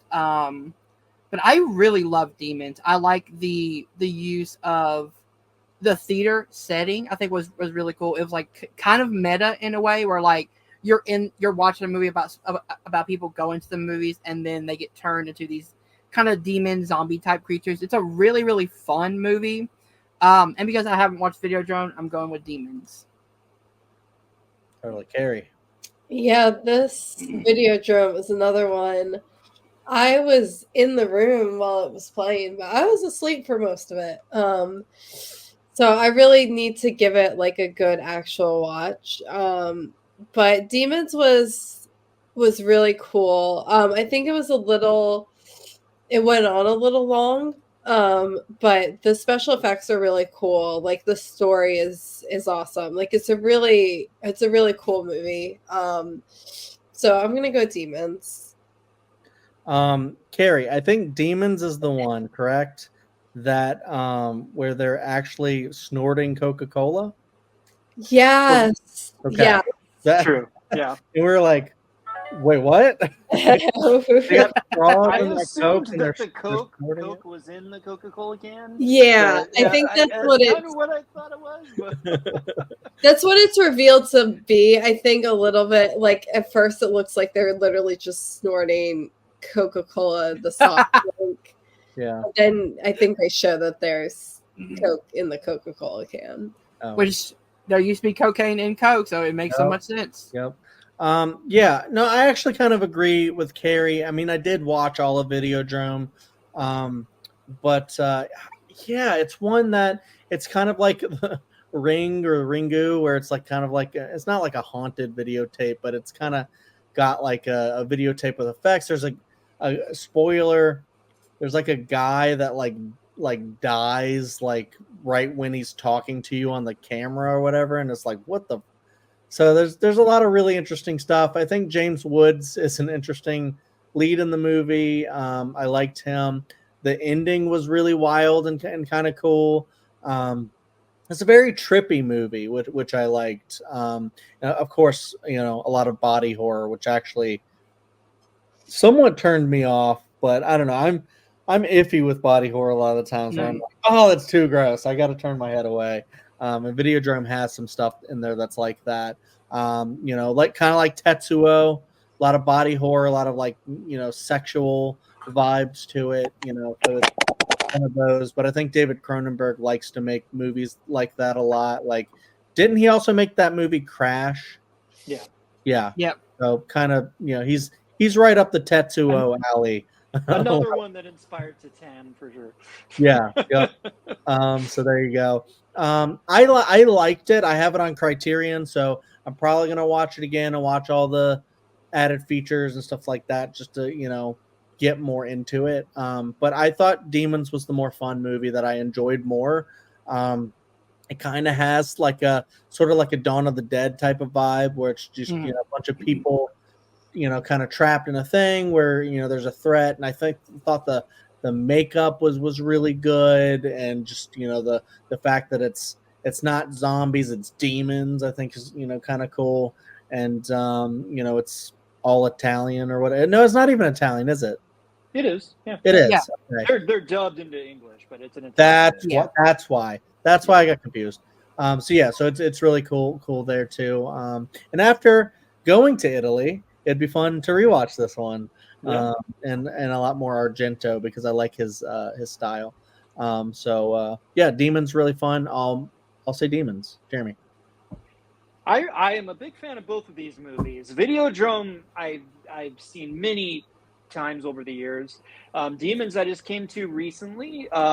It's interesting. I think really interesting matchup, because both of these movies are about watching media, like a movie or a TV station, and then like getting infected by the horror of that media that you're watching. It's really cool. Demons, literally, they're going to see this movie, and they have the mask, which is the prop from the movie. A girl gets like pricked with the mask, and that creates like she turns into a demon so it's really like the prop from the movie and what happens in the movie is happening to them in the movie theater. It's really meta and really cool. It's just such a fun movie.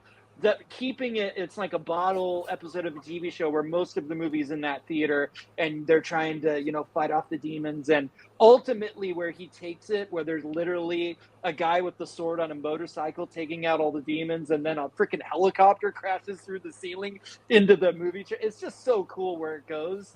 The only issue I have with the movie is it's like 95 minutes, and there's a whole subplot with the punk rockers, the guys that are sniffing the coke, and they're not in the theater. And it's like, how are these guys going to end up at the theater?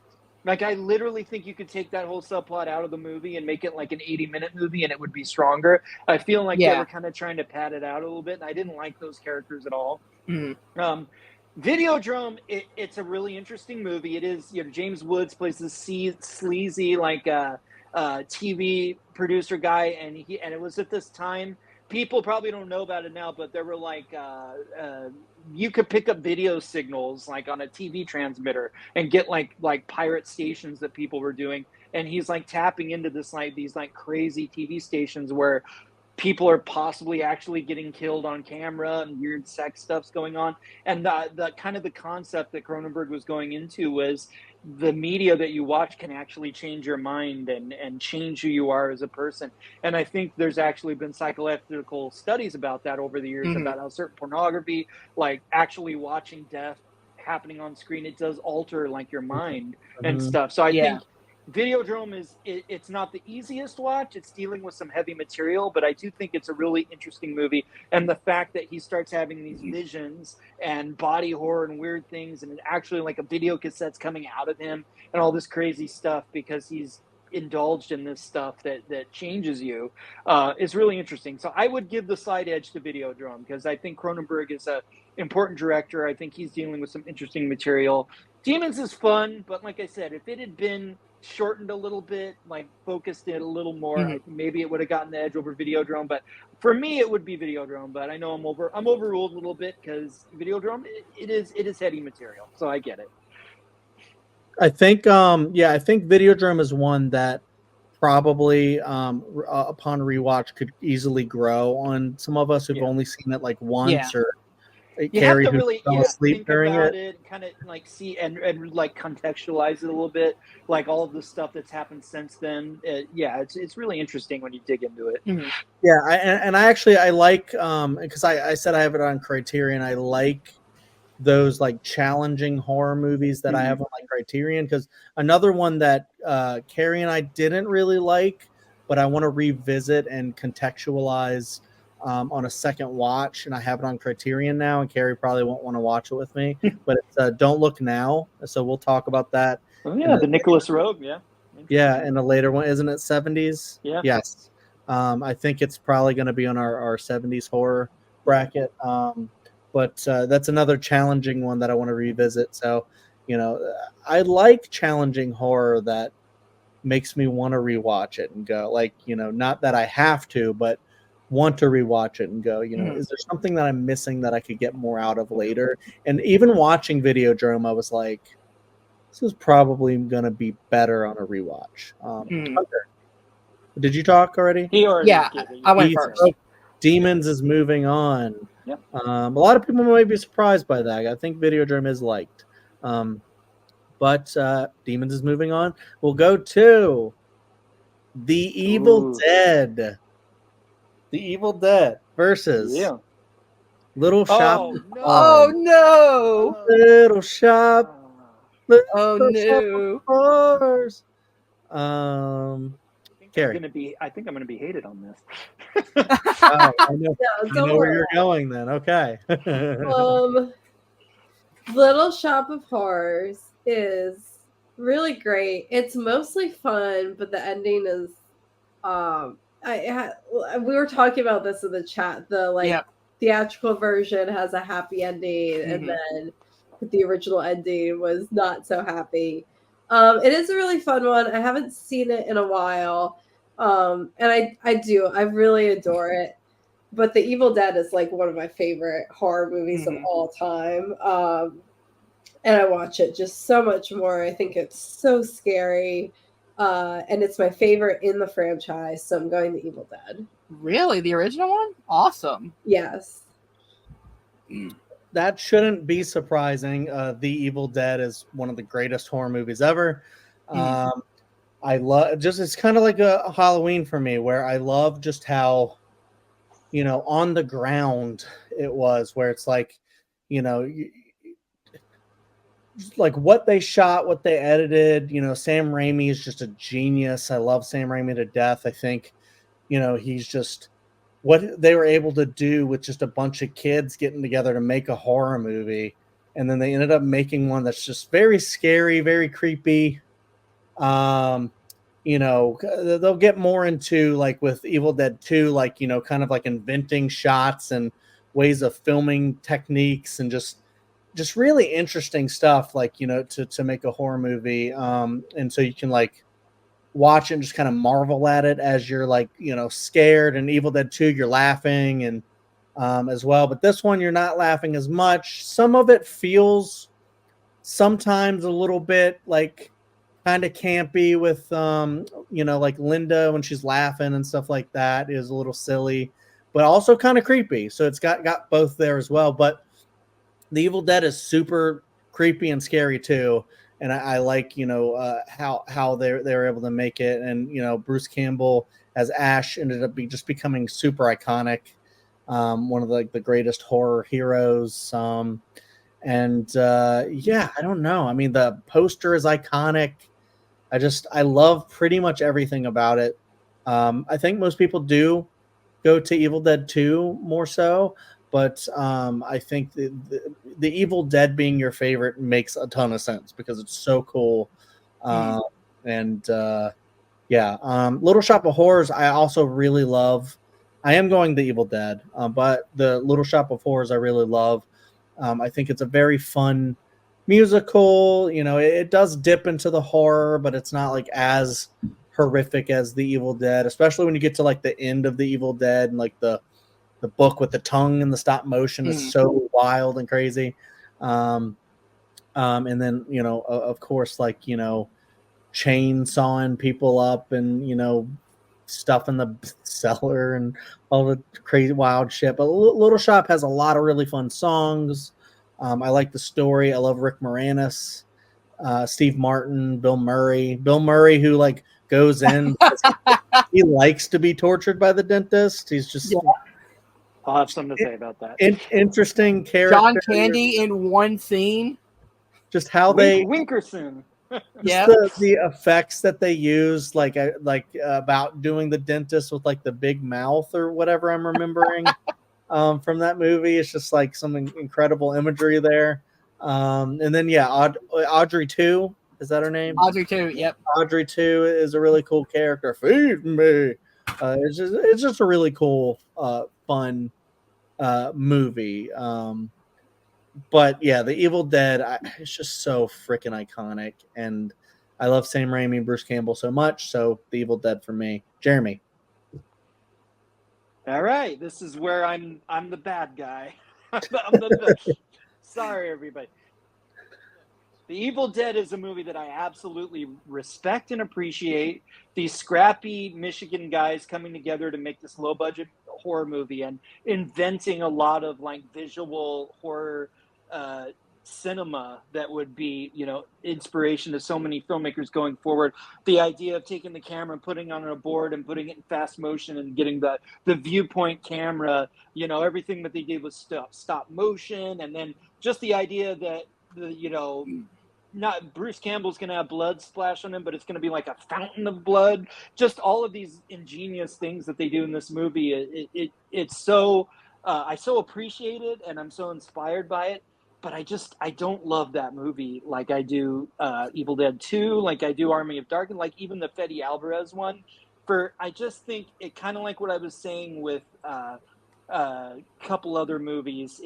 I think like a 30-minute version of Evil Dead would be perfect. I think the feature length Evil Dead, I just don't think he had quite figured out how to pull enough story out of that. When you get to Evil Dead 2 and he's putting in more elements, the stuff with the archaeologist, and then just going more full on into the comedy of it, like the inanimate objects being possessed, and then like the Fede Alvarez one where you have the storyline about addiction and like damaged brothers, like they put more stuff into the story to sustain it, whereas the first one, I just think the character stuff is almost non-existent, and you don't really get a sense of the relationships of the characters, and a lot of the visual stuff is cool, but it kind of repeats a lot of different things. I don't know, for me, The Evil Dead is a movie I'll always appreciate as a great 80s horror important movie, but I don't like it as much. I don't like watching it as much as the other ones in the franchise. Little Shop of Horrors is like maybe my favorite movie musical. That is just one of my favorite films, period. I think what Frank Oz did, taking this off-Broadway show that Menken and Ashman did, and putting Rick Moranis and all these other great actors in it, and the Jim Henson Company getting involved to do the Audrey 2 effects. I just think it's such a wonderful, beautiful movie. I love every song. I love it visually. Like Skid Row is that's just a wonderful Such song. a good song. Like, it's incredible. And these are the guys. This would launch them to go on to do Little Mermaid and Beauty and the Beast and all this stuff. I do think it works as a horror comedy. God, the Steve Martin Dennis stuff. It's so dark, but so funny at the same time. When Rick Moranis ultimately is feeding people to the planet, it is kind of creepy and in that horror vein, and it just all works for me. I know that Hunter and other people have an issue with Audrey. Basically, the actress Ellen Green is the only one that was in the original show, and she was I did not know that. Yeah, she's the only one that was in the show, and they brought her into the movie to play that character, and she's basically That's awesome. She's inspired by an old Hollywood actress named Judy Holliday, who won a Best Actress Okay. award for a movie called Born Yesterday. And she's doing Oh, she's love it. inspired. Yeah, she's inspired by Judy Holliday and that kind of way of speaking and that like old like gangster mole kind of thing. So I get it. I love it. I think she's a wonderful singer. And when she sings "Suddenly Seymour," I think it's awesome. I do get why it can amazing. be kind of irritating to some people, but it all works for me. I love both versions of the movie. There's an extended version that is a little darker, has a whole ending where the plants basically destroy the world, and Audrey's like on the Statue of Liberty, and I love that stuff. I think it's wonderful and crazy. Don't feed the plants. Don't feed the plants. Great song. Works better on the stage show, but yeah, I love that movie. I appreciate Evil Dead. Not quite my thing. I know Evil Dead's going to win this, but and I get that. But I had to speak my piece and speak for the little shop heads because there's a lot of us out there. Okay. Jeremy, I don't know if Evil Dead's winning as much as you think it is. Look, again, I think I prefer Evil Dead 2 over the original Evil Dead only because that's where Ash became the Ash I love. The loudmouth, the comedic, the kind of the badass, the bumbling idiot that we love today. We don't get that in the Evil Dead. We get this kind of regular character that you wouldn't really think is a leading guy until the second one where they give him a lot to do and he's by himself and he's got to, he's really going crazy. I love the 2013 one. Not a big fan of the original one, me personally, but I do respect what it did. On a rewatch of Little Shop of Horrors, I love it even more. As Jeremy said, the music is great. The effects of Audrey 2, incredible. The songs, the voice acting, the kind of the way it like goes out there, and it even touches on a lot of like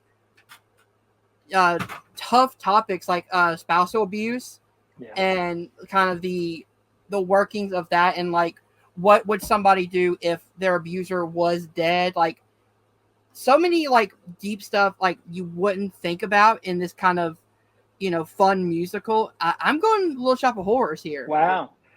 And I'm sorry, just the other thing I meant to say that I forgot was this is based on a low-budget Roger Corman movie from the 60s. And in the original movie, before anyone knew who he was, a young Jack Nicholson played the guy who goes into the dental office and gets off on dental pain. And so they had Bill Murray play that role, play the Jack Nicholson role. So I think that's a really cool little detail, too. Yeah. Forgot to mention. Nice. and I knew Hunter was going to go Little Shop of Horrors. Wow. So so I wanted to let him speak before because I just. Well, I guess we're getting that die out. Well, yeah. I wanted to do like a slight defense just because in my opinion when I watched the 2013 one, I don't like the story bits. Like I'm like for me I'm like when I watch Evil Dead, I'm like I like that it is just people in the cabin being attacked. More straightforward, yeah. And when you try to throw in the story, I'm like you're adding drama for no reason, and it doesn't add anything for me. I'm just like the only thing that it adds for me was that the one part in the remake with the girl that's getting shot with nails, and she does a really good job at like, why are you hurting me? And I'm like, oh shit, this is getting fucked up. But other than that, I'm just like, I can't see the new Evil Deads being anywhere close to the originals. But can I defend the story situation real quick? No, you can't. Moving on. No, we actually have to do a. Go ahead and Carrie, can you roll the die for Evil Dead versus Little Shop? Go ahead, Hunter. The only thing I'll say is I like the fact that they added that story of like a drug user trying to detox because one, it gives the friends and her a reason to stay at the cabin. It's not just that they're there. It is okay. Let's keep them in here, but also when you're going off and detoxing, you will hallucinate. You will see some stuff. So the idea that like, oh, when she starts seeing something, why would her friends just immediately take her out of there? The whole thing is we're keeping you here so we can get you clean, and you don't know if she's actually seeing something due to the drugs or the detoxing, or if there's actually something there. So I like the story bits of like keeping them in there for a logical reason. Sure. There's also a lot of complex issues with those relationships between those people that the demon's able to play on, because she's an addict, and it gets really complicated. And I think that makes the movie, work a little more, because the demon has something to play against these people. To latch onto. Yeah. If I wanted that, I would watch The Exorcist, and then also, or you don't need the story bits, you could just have the bridges broken. Boom. Movie battlegrounds, like, just kidding. Carrie, did you roll the die yet? No, what's what? Evil Dead, even, Little Shop Odd. Okay. 4. All right, Evil Dead. All right, Evil Dead moves on. Hell yeah! I knew it was gonna win, no matter what happened. Yeah, that's okay. It is tougher than you think, because like you guys made a great case for Little Shop being pretty excellent. I do love that movie as well. All right, moving on to The Fly versus. What are we getting here? Bloody Birthday. All right. Bloody Birthday versus The Fly. Oh my God, Bloody Birthday is going to lose so hard. Wait a second. Who's starting? Me. It's me. Okay. Okay, yeah. Yeah, because Hunter ended last time. So it's me. I'm gonna go Bloody Birthday. The reason being is because the last time, this may be the poltergeist, the stuff thing again. But here's the reason. Bloody Birthday surprised the shit out of me. Hunter threw this on there, and then I was like, I think I've heard that this is supposed to be kind of good, and then it's Bloody Birthday. It seems like it's supposed to be really stupid and just like not anything. And then I was like, wow, what they are able to do with this, with the kids just being so scary. Like, I've never seen kids be scary at that level. I think I was like, these kids are like really going hard at it. And there's a lot of surprises and turns, and they make like a whole story out of like the kids like peeping on the girl who gets naked and dances. And hilarious. Why? I feel like everything like comes into it and just like makes sense, and just I just feel like it's just a really good movie. I know The Fly is a classic that people really love. I haven't yet to revisit it, and I really like it. I think the body horn is really great, Jeff Goldblum, all that. But like, it's never been one that actually like hit me on a level. Like, I know it has like a next level type story with all of that, and it's one I do really want to rewatch. I know that it is a kind of like how The Invisible Man was. It feels like it is a good like step up from what the original The Fly was. I have seen both. I do like them both. I do think the remake is the better version. I like the emotional bits that they have, and the slow deterioration of this guy, I think is really cool.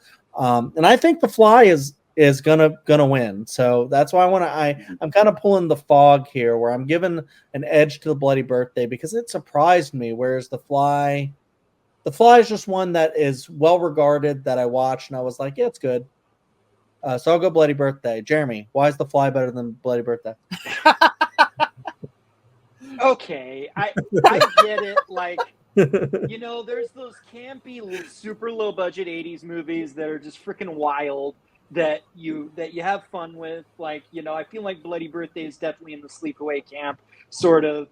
It's just a scrappy, crazy, wild, super low budget movie that has a lot of kids in it that you have fun with. I get it. Didn't do much for me. I'm sorry. I totally get what they were going for. Kind of taking the premise of the old British horror movie Village of the Damned, which John Carpenter remade later on, where something happens and a bunch of kids are born and something's wrong with all of these kids. And that in Village of the Damned, they had like psychic powers. In this one, there's just like 4 evil kids that something happened to them, and they're all like, it's like a lunar eclipse or something. Like there's a lunar eclipse, and these 4 kids are just bad. The main one who's in in Cujo, the kid with the glasses, like he's pretty good. Like when he's holding the gun and stuff. I mean, it's kind of fun. I You get take that. my spot, I'll kill you. Yeah, it's silly, it's cheesy. I like it. I didn't think the other kids were real. Like the girl did not. Like she was just ridiculous, and it's wild that the sexy teenager that they're peeping on is Julie Brown, who was like a famous comedian in the '80s. Like she was on MTV a lot, and she was in like the movie Earth Girls Are Easy with Gina Davis. Like she's this That's like right. comedic icon of the '80s who's just like this throwaway sexy teen, the girl they're peeping at in this movie. It's crazy, but everyone's got to start somewhere, I guess. But yeah, I don't know. It's wild when you look into this movie because it was so low budget, and there's like the scene where the kids, they're like chasing down the girl in the junkyard with the car, and apparently it was just like no adult supervision. Yeah, they're the just kids were actually doing that. Yeah, they're just literally putting kids' lives in danger and shit, making this movie, and it's just the crazy 70s and 80s of horror filmmaking. Yep, it's wild. But yeah, I get it, but that kind of a movie, I'll go to like Sleepaway Camp or something like this. This one just, I don't know. It wasn't quite on that level for me. The Fly is one of my favorite movies. Like this is a movie I discovered when I was a kid. It made a huge impact on me. Just the idea of Jeff Goldblum, this great quirky actor, something horrible happening to him and him like just falling apart physically and mentally. Just the idea they took this old horror film and book and what they did with it, and being kind of a metaphor about disease and the body breaking down.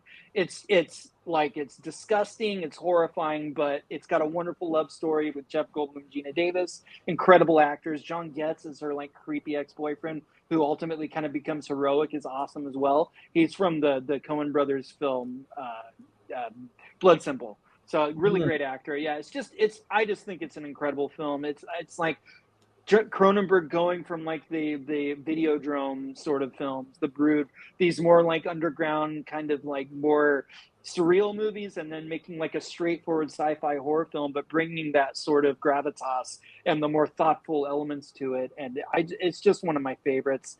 I just think it's sort of in that era where Sigourney Weaver was in Aliens, and it's like Jeff Goldblum in The Fly and Sigourney Weaver in Aliens. Like these are just incredibly great performances, whether or not it's a horror movie. Like they just kind of transcend. And I just think the movie still, like, you can watch people react to that movie on YouTube reactions and stuff, and it's still where like nobody's like, oh, this is silly and cheesy. Like when he starts falling apart, like it has a profound effect on you still. And this movie is almost 40 years old, so I think it's incredible, and it's one of the top ones on this list for me. But I get it, it's the 80s. You want to have fun with these more fun campy movies, so I can understand that. But it's The Fly, and there you go. There's an explanation for you, Chad. Yeah, for sure. That's a great point. And I also like how the sister with the little brother, and the little brother was being picked on a lot, and then at the end he started to become more of like a hero. Like they like teamed up to take care of the bad kids. I could see what they're going for there. Yeah. Hunter.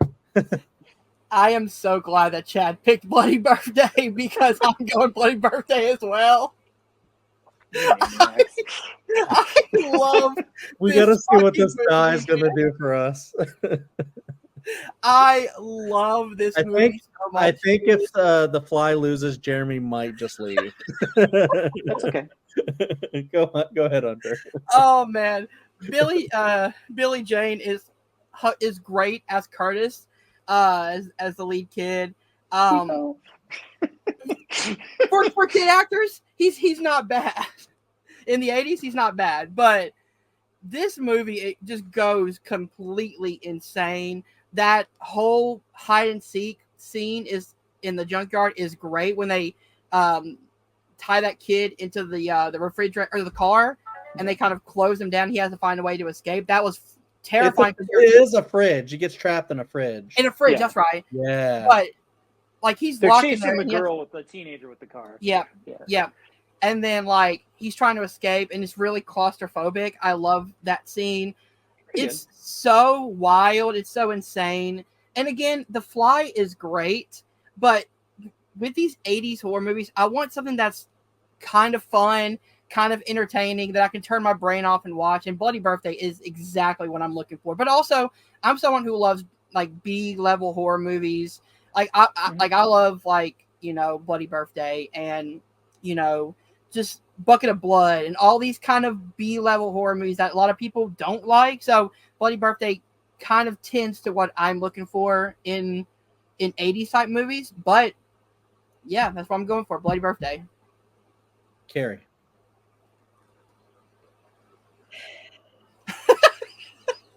Y'all, See, I find you guys are insane. Y'all are. I love watching The Fly. I can't understand this one. The Fly is a masterpiece. Like, Oh, thank you, it's, Carrie.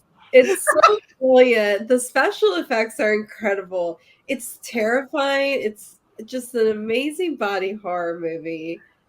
And Bloody Birthday, I honestly, I don't get the love for this that much. I know Chad was having a great time while we were watching it. I'm going The Fly, and Thank you. if this Okay. If the die chooses Bloody Birthday, I'll think about maybe switching because I know The Fly. It's like with the stuff. Oh, come on. It's like, Stick to your guns, Chad. It's okay. Stick to your guns. all right, let's see what the die does, and then we'll figure it out. all right, what's it gonna be? Carrie, you decide. All right, odds The Fly, evens Bloody Birthday. Come on, even. Odds 5. Okay, there you go. Fine. There you go. Like, we're done with this nonsense, Hunter. For anyone watching this, I love David Cronenberg, so I am your voice right now. Right. Dude, the comments are going to come from me and Chad, and I'm ready for what it. did you do? You picked. Oh, did it win? Oh, okay. Yes. Yeah, The Fly won. All right. Okay. Cool. Yeah, it did. Yep. Moving on to the next matchup, which is Scanners More Cronenberg. All right. versus Texas Chainsaw. Another one where I need to look. I actually don't remember. And I do actually. Oh, we're starting with Jeremy this time. Yeah, I'm looking. Okay, so that's where I put that. I forgot. Yeah, I wanted to put Texas Chainsaw 2 on here because it's an important franchise. When you talk about all the big horror franchises, this is one of them. And I think it is largely because of Texas Chainsaw 2, because the original was kind of a singular movie, but Tobe Hooper came back and wanted to continue the franchise and went a totally different direction with it. This is a wild, over-the-top, like Southern fried comedy with like horror, gore stuff in it. I think that Stretch, the main character, who's this local Texas DJ, she's a really cool protagonist. I think she's like a good step up from the original protagonist in the original film. But I think what really kind of makes this movie like worth noting is Dennis Hopper coming in, is that he's like the uncle of the family from the first film that were massacred by the evil chainsaw family, and him wanting to get revenge. It's just having so much fun. The scene alone where he goes to like the store and is like trying out chainsaws, and will look on the old man's face as he's like trying out all these different chainsaws, it's almost like orgasmic. It's so fun. And yeah, the chainsaw duel with him and Leatherface. It's just a lot of fun in this movie. I do think ultimately it lacks story. Like, I don't know, maybe there's need to be a little more in there to kind of make it more feature length. It just kind of hits a lot of the same beats like some of these other 80s movies, and it doesn't quite get there, but I still think it's a fun movie, and it is cool to see where that franchise went. And I think some of the other like sequels that they've done borrow as much from this as they do from the original. So I like it. But I'm going to give the slight edge here to Scanners. I think that Scanners is a really interesting sci-fi horror movie that's early in David Cronenberg's career. It's almost like a superhero movie where it's like these like X-Men type people that have like these abilities where they can enter into other people's minds and control other people and like put their mind into other people's minds. But if they go too far, their heads will explode and stuff. Like it's pretty cool. I think Michael Ironside is like the evil scanner guy is awesome in this movie. The lead actor isn't great. I think he kind of takes the movie down a little bit, but I think there's just a lot of cool ideas, and the ultimate like face off between the two guys when they're doing their like scanner battle is just it's an awesome. I think it's a better climax, and it's something that the movie builds to better than like the build that Texas Chainsaw had. I think it just kind of is a little more monotonous, whereas Scanners is a lot of interesting intrigue building to this really cool face off at the end. And I love like how he uses Toronto. It's got a different, because it's Canadian, it has a different vibe to it, and they're out there, and there's like intrigue, the government's involved in all this stuff. I think it's a cool movie, and so I like both of these. I'm going to give the edge to Scanners. I'm the Cronenberg fan here today. That scene that you mentioned with Dennis Hopper and the chainsaw store, I thought that one was actually really funny because I've seen Dennis Hopper also in Blue Velvet with David Lynch, and that scene gave me mega David Lynch vibes, and I was like, "What the am I watching here? This is crazy." Hunter. All right, so I have seen both of these films. Maybe I'm not as big a fan of Cronenberg as I thought I was originally. I don't know. Like The Fly, I thought was fantastic. Don't get me wrong. I picked, I'm okay that The Fly won last time, but I don't know. Scanners, I couldn't really connect with. I don't know why. It just never really clicked with me. Texas Chainsaw 2 is it's really a fun time, man. You got Bill Moseley as Chop Top, which that's true. He steals the entire movie with so many, just over the top performances that I love. The comedy really hits, especially that great opening scene where they're on the truck. road, on the truck. Yeah. It's funny, but it's also like got a lot of action, and seems like a lot of like budget went towards this sequel because they did a lot of stuff that they couldn't do in the original one. I think Texas Chainsaw 2 is it's a different, take to the franchise, but it's one that was needed after the really grounded and gritty original one. To do something that's kind of a horror comedy is a good way to kind of not make it feel the same in every single movie. So I'm going Texas Chainsaw 2. Carrie. Yeah, I feel very similar to you, Hunter. Scanners, I really could not get into. I don't know if it's something about it's a little bit slow. There's a lot of world building, but I feel like it's not that easy to get into the world of it. And granted, I haven't seen it in a while, so it deserves a rewatch for me. We just watched Texas Chainsaw Massacre 2 for the first time last night. We finished it up last night, I think. Yeah, last night. Yeah. I think that's one I could rewatch again. It honestly wasn't my favorite. I don't like it anywhere near as much as the original, or even. Well, I don't know. I haven't seen the remake in a long time, but the remake's just like a whole different vibe. The 03 one? Yeah. This one, though, there were some really funny parts. Like, Leatherface is hilarious in this movie. There's some really funny scenes. And then I really like the end of this movie. Like, I think the ending, like, pulls together so well. I think parts of it are really genuinely scary. Like, when she's running up that, like, those stairs in the tunnel and Chop Top's coming up behind her. Like, that's pretty scary. And obviously, like, the whole scene at the dinner table again.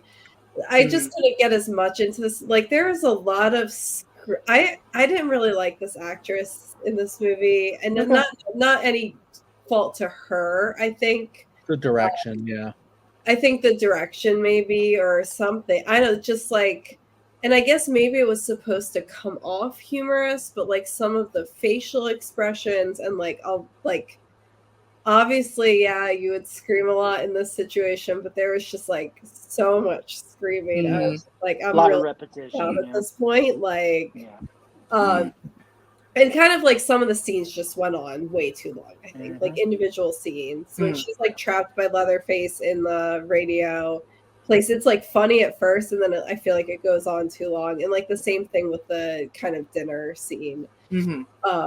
But that said, I'm still going Texas Chainsaw Massacre 2 because I do think there are really like enjoyable parts about that movie, and I got into it a lot more than Scanners. Yeah, this was interesting because I know Jeremy is the Cronenberg stan, and he went Scanners, and I did not know what Hunter and Carrie were going to do because I know Carrie doesn't like Scanners. In fact, I almost bought it on Criterion, and she went, "That one's not good though." And, there is one that we might talk about in the next bracket, a Cronenberg, that I actually do like, and I'm excited to revisit for that bracket. But I've kind of been not negative on Cronenberg, but just like haven't vibed with him as much. But yeah, I'm also going to go Texas Chainsaw too, and it's a credit to Jeremy for putting it on the. I'm really glad you guys enjoyed it. You know, the thing that makes me happy. The thing about it, I'm glad this is, it's not us picking Texas Chainsaw 2 against The Fly, it's against Scanner, so it's not as, doesn't hit as hard, I think. The thing about it is, about Texas Chainsaw 2, is that I'm not a big lover of the original. I know that it's a classic that people put up on like a similar level to like Halloween and, you know, a lot of these like classics that kind of like started the game of like the modern day like horror, like, you know, Night of the Living Dead and all the stuff where it's like, you know, it's one of the OG like horror movies that started it all, kind of a deal. And I don't know, I need to revisit Texas Chainsaw. I've seen it a couple times, the first one. And I just don't love it and revere it on the same level. I think I could get there one day, but I think even if it's not as good of a movie, I think I enjoy and like the second one more. And I think the second one's kind of scarier than the first one to me, because the first one, like I said to me, Hunter, I didn't say anything. But here's why. I mean, I know like the dinner scene in the first one is scary, and you know, just like how it's not comedic. So obviously, you know, if they're going for a scary vibe, it's maybe. But I don't. Sometimes comedy and horror just hit together on the same level where they're like being funny, but also in a very creepy, demented, horrific way. Like. There's the one part where they like cut off one guy's face and put it on her face. Yep. And I'm just like, this is really scaring the shit out of me right now. That's just like wasn't it her boss? That was like somebody she knew. Yeah. And then like creepy. He like looked at her and she looked back at him and she's like wearing his face. Yeah. And I'm like, this is fucked up. This is so weird.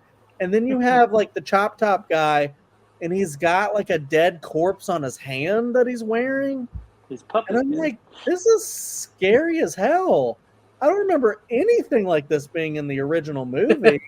And I understand like the vibe of the original movies, like, oh, it really happened. It really could have, kind of like a Blair Witch vibe. Like, it really could happen. That's a true story. And like, that's why it like works. I think it probably has like a better told story than the second one does, but on a level where it's like changing it up, it's a horror comedy now. I think the comedy really works. I think the horror really freaking works, as I've said, because I was like laughing, but also like really like scared and like was off-putting. And I agree. I think there are some parts where the screaming was getting a little obnoxious at times and stuff, but you know, I don't know. I mean, there's a lot of horror. I mean, frickin' the original King Kong is one of the most classic movies of all time. And the first time I watched that, I was like, can she not scream as much? This is annoying. And yet, if I say that, many people would slap me across the face and go, that's King Kong. You But, you know, it's kind of like that same similar thing. It's, you know, they're scream queens, I guess, for a reason. But I don't know. I actually like Texas Chainsaw 2 a lot more than I thought I was going to, especially when I started it and like Chop Top first showed up at like the state radio station. I was like, I don't think I'm gonna like this. We actually paused it at that point, and then we picked it up there again, and then on. I was like, wow, this movie's going hard and it's crazy. So I really enjoyed it actually. But I owe Scanners another rewatch, just like a lot of Cronenberg films. I owe rewatches too, and then watch it for Michael Ironside. He's so cool. Yes, yeah, he's great just in general. So, and one of the most like iconic like head bursting scenes ever. So really cool. But I don't know how many people guessed this, but Texas Chainsaw 2 is moving on. Moving on to the next matchup, which is what is this going to be? A really bad adaptation. The Shining. That's true, actually. Versus Jeremy's like, yeah, that is true though. Versus Motel Hell. two motel horror movies. Well, Motel, yeah. Hotel, motel. Yeah. Very true, Hunter. Good Wow. point. And we're starting with Hunter? Yeah, Hunter. with me. Yeah, this is easy for me. It's The Shining, one of my favorite horror movies of all time. Just a great psychological thriller that dives deep into the psyche of Jack Torrance. I love how you feel the isolation immediately, and you get to slowly see Jack Nicholson go from a normal-ish dad to this kind of crazy psychopath, and you don't know what it is. I like the fact that it could be ghost. It could be just that he's going crazy with cabin fever because, he's isolated in this area for so long that would drive anybody mad. The acting is really good. The score is amazing. The direction is great. Motel Hell is fun, but going up against The Shining, it's like a no-brainer. Carrie. Yeah, agreed. This is a no-brainer. Motel Hell is a very, very odd movie.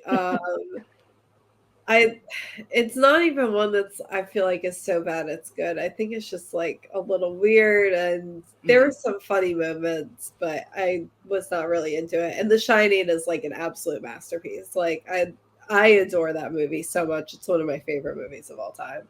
So The Shining. Yeah, so right now you have like a top tier hotel that people would vacation at and go stay at, and it's beautiful, versus a motel, like a rundown motel. That's a good analogy. Yeah, Yeah. Two movies are. Yeah. Yeah. That I don't know what the fuck they did to these people, but like buried them. I don't know, like John Leguizamo before he got into Pixar wasn't in this. Was this probably at the same time as Cheers, or maybe a little before? Yeah, not Leguizamo. It's Ratzenberger. Did I say John Leguizamo? Yeah, you John did. Ratzenberger. I meant John Ratzenberger. Sorry. I was so confused. I was like, wait, where's he going with this? Yeah. I was like, John Leguizamo was in that movie. Interesting note. I'm sorry. Interesting note. The same year in 1980, John Ratzenberger was also in The Empire Strikes Back. Oh, interesting. Yep. I didn't know that. Yeah. Cool. But yeah, Motel Hell was interesting. Very creepy. Like what they were doing to those people was really creepy and scary and stuff. I don't know if I would actually call it like a bad movie necessarily. But I don't think it was like a particularly really great one. It did its job. It was scary. But The Shining, yeah, it's not a great adaptation. But I like the book and I like the movie, or I love the book and I love the movie, I should say. And I love Dr. Sleep, and just love anything like kind of like attached to The Shining. Just because like Stanley Kubrick, Stephen King first, but then Stanley Kubrick made just a masterpiece. Just like epic movie, just so finely crafted. I mean, he did this with everything. Yes, he tortured Shelley Duvall, and there's no excuse for it. He should not have done that. He would have gotten a good performance out of her without that. and Mhm. you know, he's dead, but he should have been ashamed of himself for that. Mhm. That being said, The Shining is still just a master class of like direction, just like set design, use of like camera angles, and just how, you know, he hypnotizes you, like the walls kind of like talk when you're going through this hotel, you Mhm. know, following Danny on the big wheel. Just it's a lot of it that should be really silly and like campy is just incredibly scary because of his direction, the use of music, and the filmmaking in it. Just, you know, him going like, I'm not here, Danny's not here, Mrs. Torrance. It should be really dumb and silly, but it's really freaking Yeah. creepy, and you're just like, Mhm. what the this kid? And just like he's like foaming at the mouth and shaking, and you're just So like, creepy. do I even want The Shine? It sounds kind of cool, The Shining, but now it's scary. Anybody wants this thing. Um, but yeah, you know, Scatman Crothers, just, you know, Mhm. Jack Nicholson, just like such fine acting from him. It's like an Oscar worthy performance, you know, just him chasing her, like, you know, slowly chasing her up the stairs. Give me the back. Oh, it's so masterful. It's like an almost 3 hour movie, and you're just like living in that movie. Is it almost that long? Yeah, it's super Two and a long. half. It's like 2.5. Super Yeah. long. Wow. But it is a, for a horror movie, it's a really long movie, and Mhm. you know, it's one like the ending isn't like the best, like, you know, I mean, it doesn't have like a necessarily like a proper ending. I would should say just kind of ends, but you know, the world and the the way he directs it, it's just like it's just really kind of unparalleled. It's easily why I know it's one of Jeremy's favorites, and Mhm. it's like on in like the Sight and Sound list of greatest films ever made. Yeah. So yeah, it's definitely up there. This one could end up winning the list. This side of the bracket we'll see, but yeah, it's fucking great. The Shining, Jeremy. Yeah. Overlook Hotel shirt right there. Got it from the WB tour. Oh, Yeah, awesome. Nice. Carrie was saying she saw Friday the 13th when she was 6, and it had like this impression on her whole life. I saw The Shining when I was 6. Actually, we got together with like my aunt and my uncle, and we rented Raiders of the Lost Ark and The Shining, and I watched both of Wow. those movies. And I feel like a lot of my film taste and just my love of movies in general, and like started that day. And it's like when you're Wow. 6 and you That's watch an The Shining. interesting double feature right there. Yeah, yeah, yeah. It's like my Spielberg and then my Stephen King. It was like my two loves Yep. started that day. But yeah, it's the thing when you're 6 and you watch The Shining, it's either going to scar you for life and you're going to hate horror Mhm. movies, or it's going to make you like love horror movies the rest of your life. And that's the way that I went with it. It's just Kubrick doing horror. He hadn't done horror before, and it's like you're just going to Mhm. get something special, something unique, something very visceral and visual and surreal. Like he like created the geography of the hotel in a way where things don't work. They're not where they should be at certain times. He changes the geography of things or the hallways at Mhm. certain points, and it's just genius the way that he does, because it's almost like the maze of that hotel is the maze of their minds and the maze of their Yep. relationships too. He just did something really incredible with it.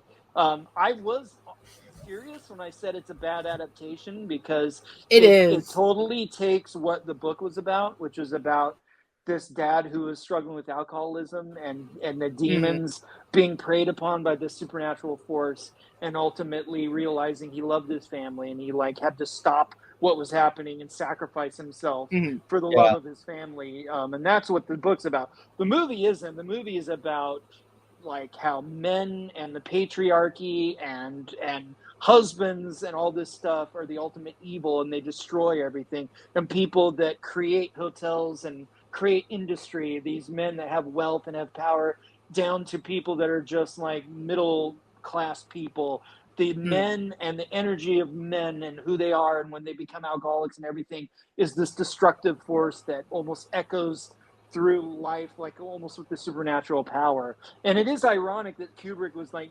tormenting Shelley Duvall and tormenting Nicholson and doing this stuff. He was almost like creating the thing that he was, talking about in the film and how that's an evil thing. It's so interesting, the different levels there. But I think obviously it's Kubrick. He did something different with it. He made it something different. He made it icy and remote and psychological. And yeah, there's just something when you watch that movie. It's my favorite Kubrick. Like, I love a lot of his films, but there's just something primal in Jack Nicholson's performance and in the cinematography and in everything that movie does. Beautiful. I mean, just individual sequences. We're talking about how, like, Texas Chainsaw 2, like, certain scenes just, like, aren't paced properly. They're slow, but they feel long. They don't feel right. The slow pacing of Jack walking into that room and seeing that woman in the bathtub and the way that whole scene builds is perfection.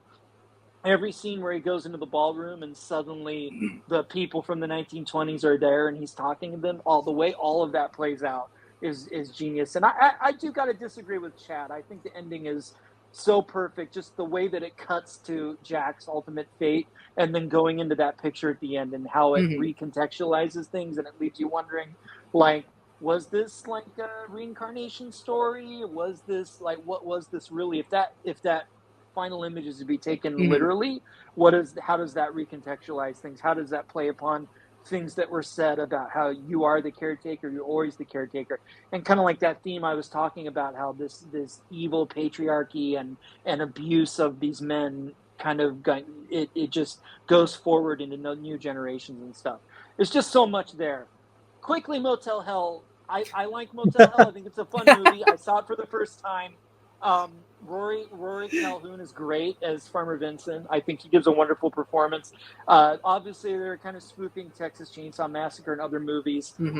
I think it's kind of fun. I think it's cool how Texas Chainsaw 2 like feels like Motel Hell more than it does like the original Texas Chainsaw Massacre. It's almost like that is very true. That's interesting. Yeah. I just think the it goes on too long. It isn't as funny as it should be. And I had kind of a nitpick with that movie. It's kind of like what you guys are talking about with people screaming too much. The sound effect that they used when the people are like in the ground and their vocal cords have been cut, and it's like this rah, rah, rah sound, drove me nuts. And they keep going back to that over and over again. It makes it really hard to watch. It's like stuff like that. So yeah, obviously The Shining, maybe my favorite movie, so I'm going to pick that. But yeah, if you want to see kind of a fun, interesting 80s horror comedy sort of Texas Chainsaw riff, you could do worse than Motel Hell. It's kind of cool. Totally. And a very interesting take on the Shining as well. And speaking of The Shining, it's moving on, and we're going to go to the next matchup, which is Creepshow, another George A. Romero, versus Pumpkinhead. Yep. Very interesting matchup here. And we're starting with Carrie. I actually like both of these movies. Pumpkinhead was, I think, better than I expected. Like, it's a little bit dark, and I think Pumpkinhead is actually, like, the creature effects are done really well in this. I think it's like, a story you can kind of get behind here. That said, I just think Creepshow's a little bit better. It's Romero. The acting's a lot better. I think the anthology story's just really, really working it. So I'm going Creepshow. This is a lot harder for me. I liked both of these movies quite a bit.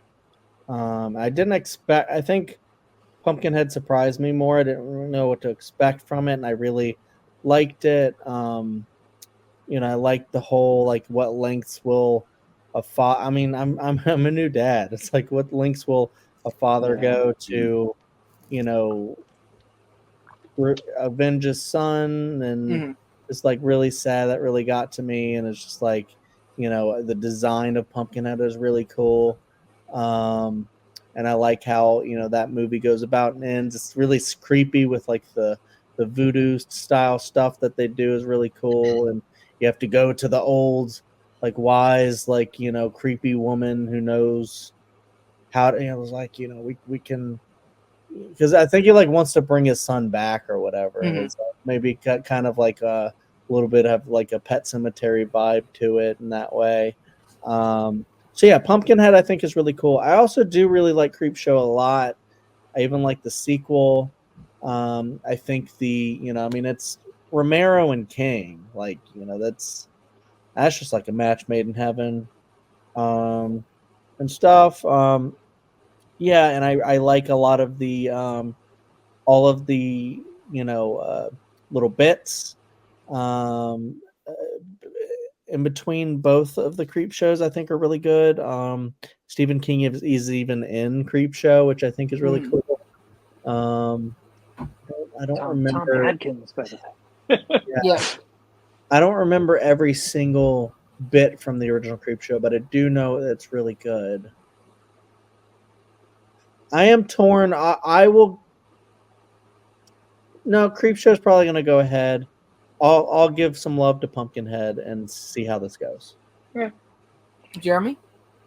All right. So when I was a kid, my dad and I rented Pumpkinhead, and we were so excited to watch it. We're like, "Oh, this looks so cool." We didn't like it at all. So I've always had kind of this negative opinion about Pumpkinhead.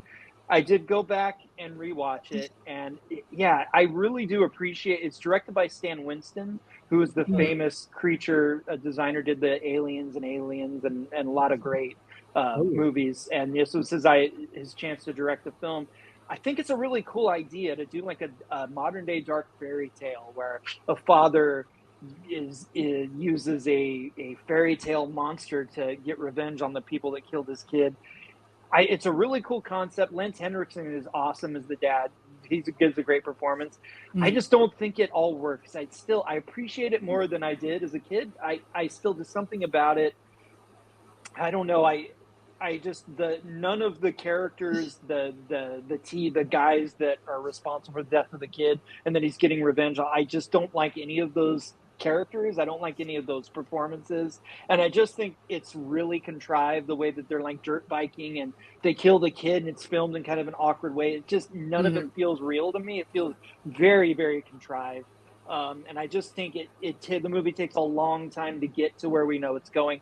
Pumpkinhead is an awesome design. It looks great, and I love that it's like actually morphing into Lance Henriksen, and you start to see his face in it, and he realizes what he's done, and that he's like the only person that can stop it. There's great moments in there. It's just something about the movie for me. It's like Stan Winston needed somebody that could tie more into the dramatic, into making it a dramatic feature more than like obviously he was more on focused on the visual and the creature part. Just something is missing in the movie for me. It's definitely worth watching. It's interesting. I something it doesn't work for me still, even though there are really cool, interesting elements. Creepshow's a favorite for me. I love Creepshow. Saw it as a kid. It's Stephen King. It was the first movie he wrote the screenplay for. I had the tie-in comic book that it was like these cool Bernie Wrightson illustrations of all the stories. So I just and that if you can find it, it's so cool and it's so like accurate to the movie. Just the animation, like interstitials in the movie, the story in between with the kid and his Mhm. dad, Tom Adkins, and he wants to get the comic book. And then I do love each of the stories. They're all buried into my mind. I love the Jordy Verrill one with Stephen King. I love the Leslie Nielsen as an evil guy and Ted Danson as his victim. That's He's my burying him. favorite one. Yeah, it's so great. I love the crate with Hal Halbrook and the monster that's in the crate, and he wants to get rid of his evil wife, played by Adrienne Mhm. Barbeau, who's also in The Fog. Oh, that's right. She was in a relationship with John Carpenter, so it all kind of ties together. And then the last one is so like disgusting, the cockroach one, that when you watch Creepshow on TV, they took that part out completely. It was just the other four stories because the cockroaches, it's just so gross. I love it. I just think it, to me, it's just one of the top tier anthology movies. It has that, it's based on like the EC comics of the 50s that would also inspire the Tales from the Crypt TV series, and it just has a wonderful tone. It's funny, it's creepy, it feels like a comic book. I think it's one of the first movies that was made in the style of a comic book with the actual frames and stuff that you would see like in some superhero movies later on, and I think it does it wonderfully. So I tried with Pumpkinhead, I really did, but yeah, Creepshow for me. Well, yeah, that's good that you gave it another chance and you Yeah. liked it more. So, Well- I love when that happens, and I hate a movie, and then I go, you know what, shit, maybe I was, Recently with X. yeah, actually, yeah, I improved on X. So there you go. That's a Mhm. very good example, Hunter. Speaking of Hunter, go next. All right, so Pumpkinhead, I really enjoyed. This was my first time watching it. I didn't know what the story of it was. I think Stan Winston, knowing that name and knowing what he did in things like aliens and bringing these kind of practical effects to life, the Pumpkinhead design is great. I do agree with Jeremy that there are kind of slower moments, and they kind of can feel boring towards the middle. I do wish they would have shot the kid being killed in a different way. Yeah. You know where I'm going with this, but yeah, overall, I'm gonna choose Creep Show. I think I love the stories. Something to tide you over. Yeah. The Leslie Nielsen one is one of my favorites. I love how kind of creative and out there it is. I think this was the first anthology film I ever watched, so it does have that kind of nostalgia feel to it. But yeah, Creepshow is just amazing. Pumpkinhead is not bad. It is kind of slow in the middle though, so I'm going Creepshow. Wait, you saw Creepshow before Trick or Treat? Yes. Oh, nice, cool. All right, moving on to the next matchup, which is Day of the Dead. Ooh. Another George Romero versus Yep. The Change. Oh, all right. I think this is the last one of this round, and then we can I think speed we'll- it up after this. And we're I think you're first, Chad. okay. Yep. This one's interesting. I do like both of these movies. We talked about it earlier before we started this recording.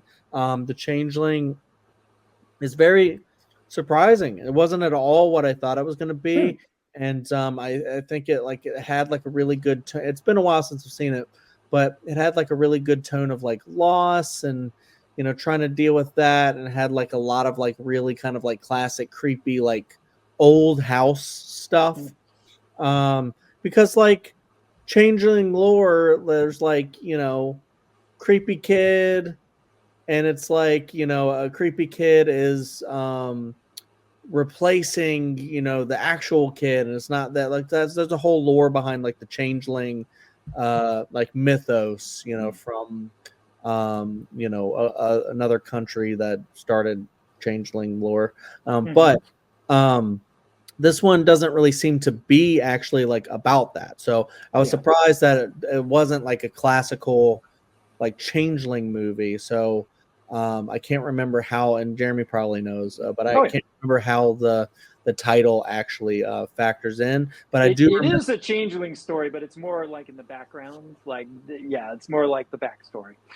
That's why I really want to rewatch this one, because I just don't remember specifically that, but I do remember like the old man and stuff like that, and what he's dealing with, and I remember it being very creepy but also kind of sad, and stuff like that, and I just really liked it. I thought it was a good movie. Day of the Dead though is I have to choose Day of the Dead, because I'm just a big fan of the Romero Dead trilogy. I love Night, I love Dawn, and I love Day. When I watched them for the first time, Day I think was actually my favorite. Now I think it might be Dawn, but honestly, it shifts around so many times every single time I watch these, because they're all so great in different ways for different reasons. And I love Day, where it's like they're all trapped in this bunker, and you have like the different factions, and so you have like the soldiers, you have the scientists, you have like the other people. I love how like this like Gorillas, the band Gorillas, like took samples from a lot of these George Romero Dead movies. So if you're a fan of that band, you get a lot of that back and forth with that. It's really creepy. When you actually get to the part where you find out like the scientist is like keeping, you know, people alive to like just experiment on them, and they're like just like heads and stuff like that. And it's just like, I don't know, it's just weird, like creepy experimentation stuff that you're just like, that's so gruesome. And I just can't even imagine like living like that. It's just so creepy. And then of course you have one of my favorite like characters of all time, and Bub. I think Bub is just such a really cool creation of George Romero that, like, you know, of course you're gonna have to get to that point where you've gone through night, you've gone through dawn, and now you're at day, and you're like, well, at one point, is there gonna become like a zombie that shows that maybe they can be different, where they can actually learn things and, you know, kind of be more of a sympathetic character than just evil and trying to rip you apart. And I swear to God, every single time I watch Day, I'm like, do not, well, the first time especially, but if I forget, does Bub live? I'm like, you do not kill Bub. So easy for someone to just off Bub towards the end, and I'm like, no, you can't, because I love that character. Like, he's learning. You see like the little bit of humanity he's trying to regain, and I just think that's so great. And then I love the fact that the scientist, or no, the soldier kills the scientist, and then Bub's like tracking him down for revenge, and he's like, he doesn't really know how to use the gun, but he's still trying, and and then he's just like, you know, ambling around trying to, you know, I just love it. And then the ending with, you know, choke on him and stuff like that is just so iconic. And I love Day of the Dead. I think it's incredible. And The Changeling I really want to rewatch because I think it's also really great. But Day of the Dead is for me. Jeremy. Yeah, I two really great movies here. I think this is one of the strongest matchups we have. It's really difficult for me. I just want to take a minute because The Changeling is one of those like really forgotten kind of unknown movies that I always recommend to people. As a teenager, I actually got like a VHS copy. If you see that poster, it was a red VHS with that poster on it, and on the back it had like scenes from the movie. It was so cool. It's a really cool haunted house Canadian movie with the immortal George C. Scott, who he plays a man who loses his family in a horrible accident at the beginning of the film, and he moves into this big house by himself, and slowly begins to realize that it's haunted by the spirit of a child. And this like backstory is revealed about how this was a disabled kid who his family kept. They were this rich family and they kept him a secret. He was like the shame of the family, and they ended up letting him perish in this house, and they replaced him with another kid that they Oh said my was their God. kid. And then now that kid is like a famous like senator. He's this really well-known, well-to-do guy, but this like sin still permeates and like exists in this house. And you know, it's like retribution's coming, but it's just the haunted house part of it is really creepy. And it's like, you know, there's a part where this ball keeps bouncing down the stairs, and George C. Scott takes the ball and he throws it in the river, and he comes back into the house, and then the ball comes down the stairs again. And it's just it's simple, but it's really effective and creepy, and you just feel for this guy. It's like he he's scared by what's going on, but at the same time it's like kind of giving him hope, because it's like there's life after death, and maybe the spirit of his family still exists in some way. So it's like he's drawn to this stuff that's going on with this kid at the same time that he's, you know, terrified by it. And it's really compelling. It's a very slow burn. It's a very low key kind of a movie, but it has a great creepy vibe to it, and an incredible performance from George C. Scott, who's just one of my favorite actors. I echo everything you said about Day of the Dead. I think that, you know, that first trilogy of George Romero, they're just three great films. Day is probably my least favorite of the first three, but it's a very close call. Bub is an immortal character. I think all the ideas that it gets into about science, and, you know, what do we try to do when an apocalypse has happened, and all these different ideas, science versus the military, and nobody's like a straight out bad guy, but they all have points of view, and it's just what Romero was doing there is really great. Yeah, I love how I think kind of the military part of it inspired like 28 Days Later, and like they have the military bad guy. It had so many ripples, just like the first two films in the franchise did. Yeah, it's iconic stuff. I think it still really works. Romero going like from Creepshow to that, The Monkey Shines, he was just such an ambitious filmmaker in the 80s and was just doing things that other filmmakers weren't. I'm going to slightly go with The Changeling just because it something about it has always just had an emotional impact on me. I love Melvin Douglas as the guy who was he's now the senator, and he was the kid that got replaced, and he still bears the guilt of what happened even though he was a kid. I just, that movie, anyone who hasn't seen it, like Hunter, I just give it a chance. It's something different, it's something a little more subtle, but it just emotionally has an impact on me, and it's one of my favorite ghost stories. Like, a lot of ghost stories for me are just, they're kind of cheap and they're just kind of easy. There's a haunted house, but when you put that much dramatic impact into it, it's on another level. It's almost like on the level of a movie like The Others, where there's just such dramatic depth and haunting and what's going on. So, but both great. I can go either way on it. Yeah, Jeremy, you actually made me want to rewatch The Changeling because I remembered a lot of what you were saying, and I was like, oh my god, that movie's sounds like it's really crushing and just really, really good. So I really want to revisit it. Hunter. So yeah, I haven't seen The Changeling, and I did watch Day of the Dead. So I'm gonna have to go with that one.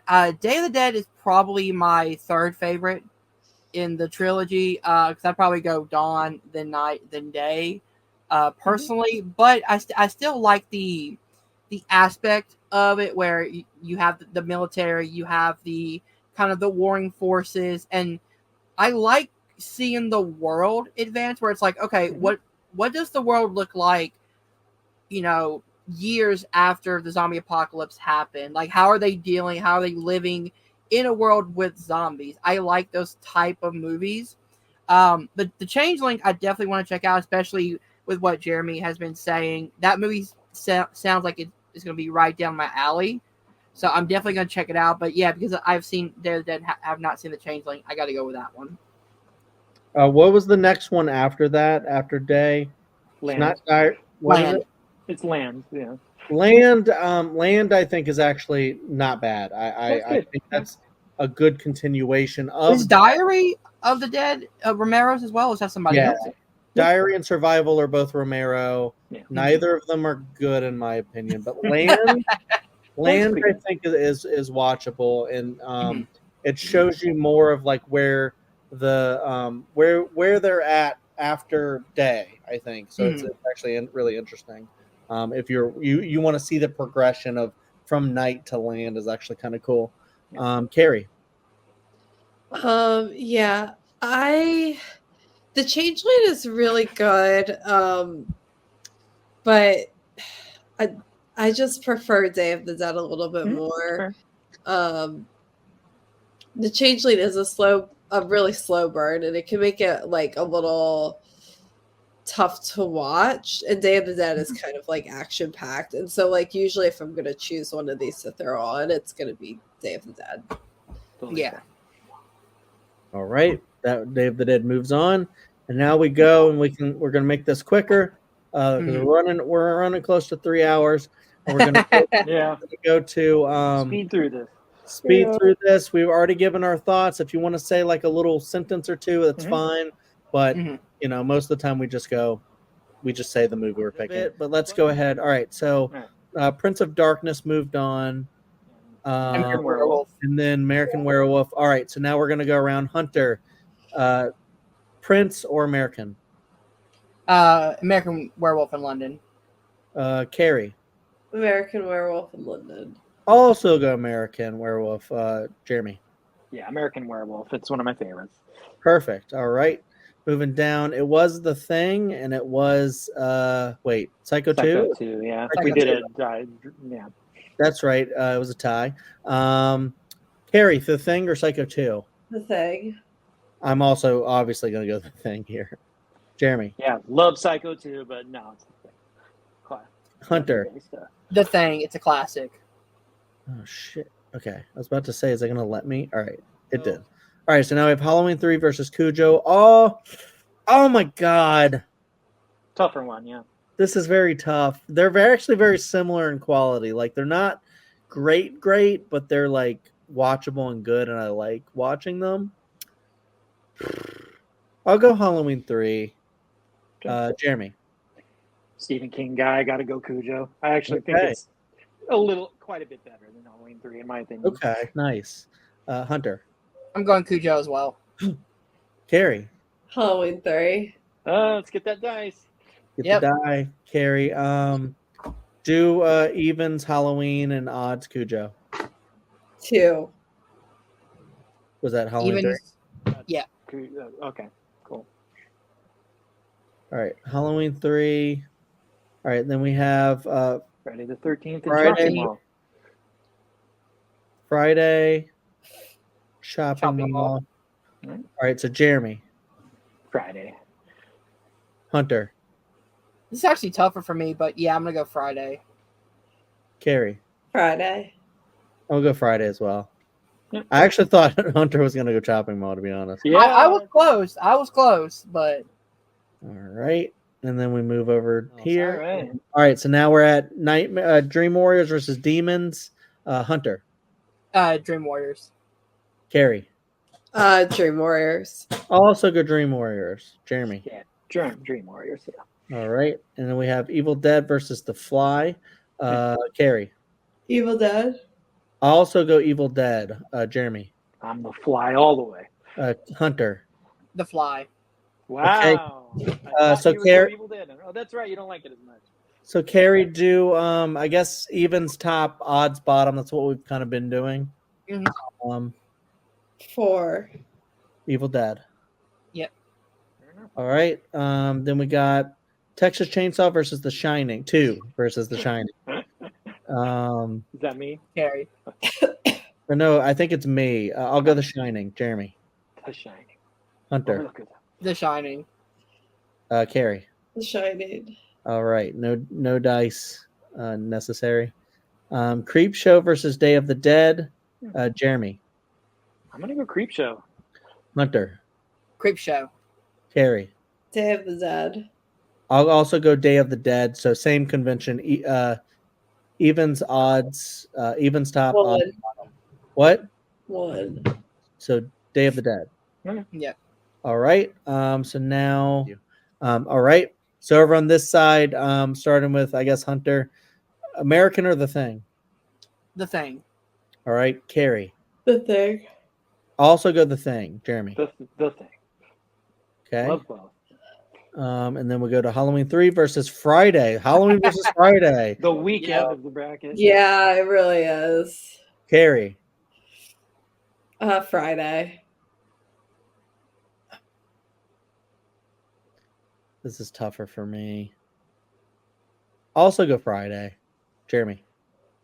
Yeah, I mean, I would feel better about like a Final Four having Friday in it than Halloween 3, even though maybe I enjoy Halloween 3 a little more. But Yeah. I think for that. its iconic status, I'll go Friday. Yeah. That's Yeah, why I went Friday. Friday too. Yeah. Okay. All right. Pretty unanimous there. All right. Moving on to the other side of the bracket. Dream Warriors versus The Evil Dead. Wait, where are we at? Jeremy or Hunter? Yeah. I think it's me. I actually need to look. Jeremy. Where did I put these? Oh, wow. They're right next to each other. But yeah, I'm going Evil Dead. Interesting. I did not Yeah. expect that. Wow. Hunter, Dream Warriors. Carrie, Evil Dead. and I'm also going The Yeah. Evil Dead. They were 7 and 8. They were very I mean, close. guys, look at this with like iconic status. We have The Thing, The Evil Dead, and Friday the 13th. If we put The Shining on there, then that's a top 4. But That's a let's top see. 4 right there. See, guys, if Day of the Dead me over here. that's maybe Hunter, The Shining. Carrie. The Shining. I'm also The Shining. Jeremy. The Overlook Hotel, The Shining. It's on the shirt. What a Final Four, man. That is Yeah, it's a good Final Four. I feel top pretty good 4, about this, bro. Yeah. All right, The Thing, The Evil Dead. I'm just writing this down. The Shining, and The Friday the 13th. No, just kidding. Friday the 15th. All right, cool. That's at least The Thing and The Shining, I thought would probably end up in the top 4. I didn't know if The Evil Dead or Friday the 13th would. I'm not surprised at The Evil Dead, actually. Yeah, Yeah, I'm not I mean, I'm not either, especially with me and Carrie. Again, but- I don't hate The Evil Dead.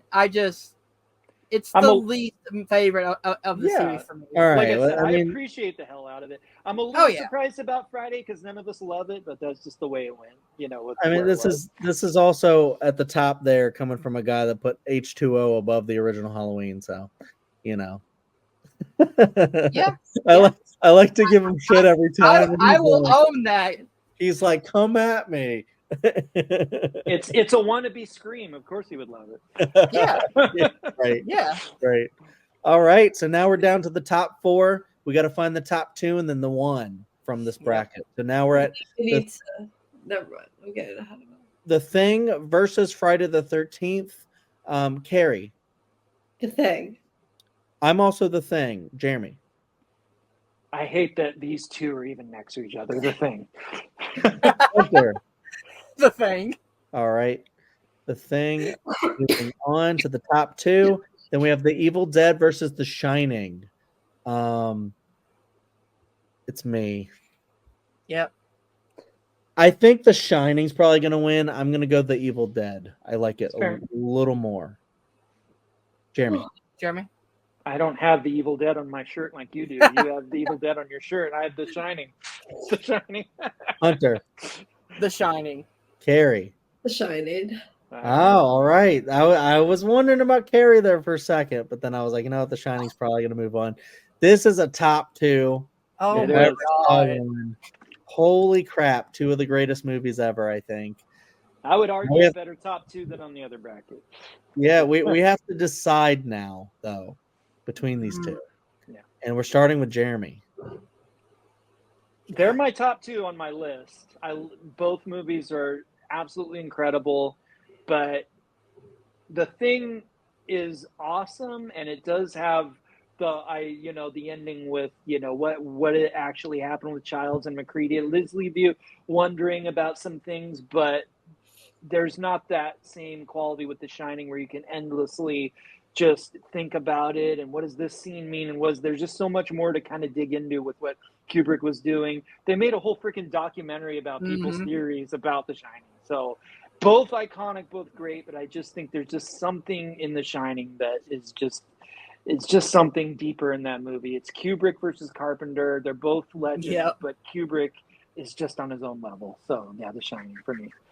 Yep. Hunter. This is tougher than I thought. I know. This is The tough. Thing is iconic. I will say I love the fact that I can watch The Thing when I'm older and kind of recent, and it still holds up really well because the story, the practical effects, the kind of the what's going on, the whodunit, the which one are, which did the alien take over? So you're constantly guessing what's happening. But The Shining, I've watched it countless times. It's my number 2 favorite horror movie of all time. Constantly catching new things, great acting, just an atmospheric nature to it. So I got to go with The Shining. Carrie. The Shining. All right. I didn't know if someone was going to make it tough for me because, I mean, I thought The Thing was going to sweep. Wow. And then I forgot The Shining was on here. So there you go. I knew The Thing was going to go far. I did not know The Shining was going to make it through, but I was also going to vote for The Shining. All right. So I just got to mention, I forgot it earlier. Razzie nominee for Worst Director and Worst Actress. The Shining. No, yeah. That makes any sense. So people hated it when it came out. Yeah, it wasn't loved. That's definitely crazy. But The Shining has won this side of the bracket, and now, oh my god, we finished the 80s. The Shining has to go up against A Nightmare on Elm Street. 2 very classic horror movies. We're gonna go up to the top. Hunter, which one wins? Oh, this is so hard. Oh, that is tough on me. Because I really love the original Nightmare. I think the introduction of Freddy Krueger, his comedic timing, the interesting kills, the iconic characters. But then you have The Shining, which I've already talked about enough in this episode. It's a masterpiece. I gotta go with The Shining, though. I've watched it way too many times. Carrie. The Shining. I might have gone with A Nightmare on Elm Street, but it's so close. It's so close. I was also so close with The Thing and The Shining. I do think there's a reason why Nightmare won the first side of the bracket. Honestly, I think like A Nightmare on Elm Street is one of those movies that's so brilliant that it feels so obvious by today's standards that people don't look back and like give it the amount of respect that it deserves. That people go like, yeah, it's Freddy Krueger, he's silly. It's like, go back and watch A Nightmare He on Elm was Street. scary in the original one. It's actually kind of just a really good movie that happens to be horror. It's kind of like how The Changeling is, where it's just really good, and then it's just like got a really badass villain. But yeah, I mean, The Shining's also a masterpiece. So I was on the fence. If someone else was with me on A Nightmare on Elm Street, I probably would have jumped on. But it seems pretty unanimous. But Jeremy, what are you picking? I mean, I think you could make the argument that Nightmare is it is very much an 80s horror movie. It's got all of the qualities that you think of in an 80s horror movie. It's got an iconic slasher kind of villain who we all know.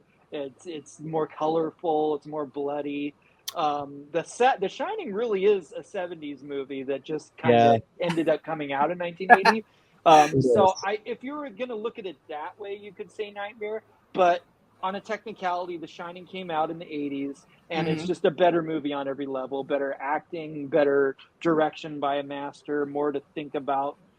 It's just a different. It's a different thing. Nightmare is the more fun sleepover with your friends 80s horror movie, and it's like the best of that. But The Shining is art, so it's just a whole other thing.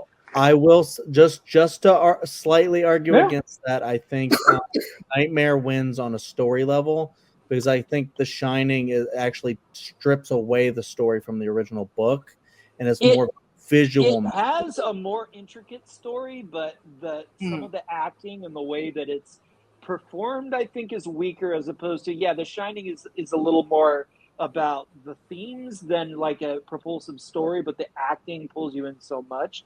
It's like he stripped away the story so he could focus on the acting and stuff. Whereas in Nightmare, it's like, oh yeah, we're gonna find out this backstory about Freddy and stuff, but the mom's gonna give like a ham-handed monologue about how her and these people somehow killed Freddy and never told their kids about it. It doesn't really make sense, but it's kind of fun and it propels the story. It's different. So, but I get what you're saying. Yeah.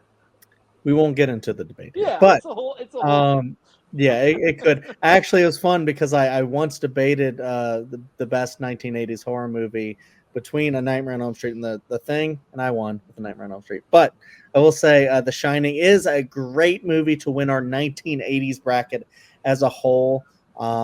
Such a cool movie and such a great like top 8 that we've got here to go on to our ultimate bracket as well.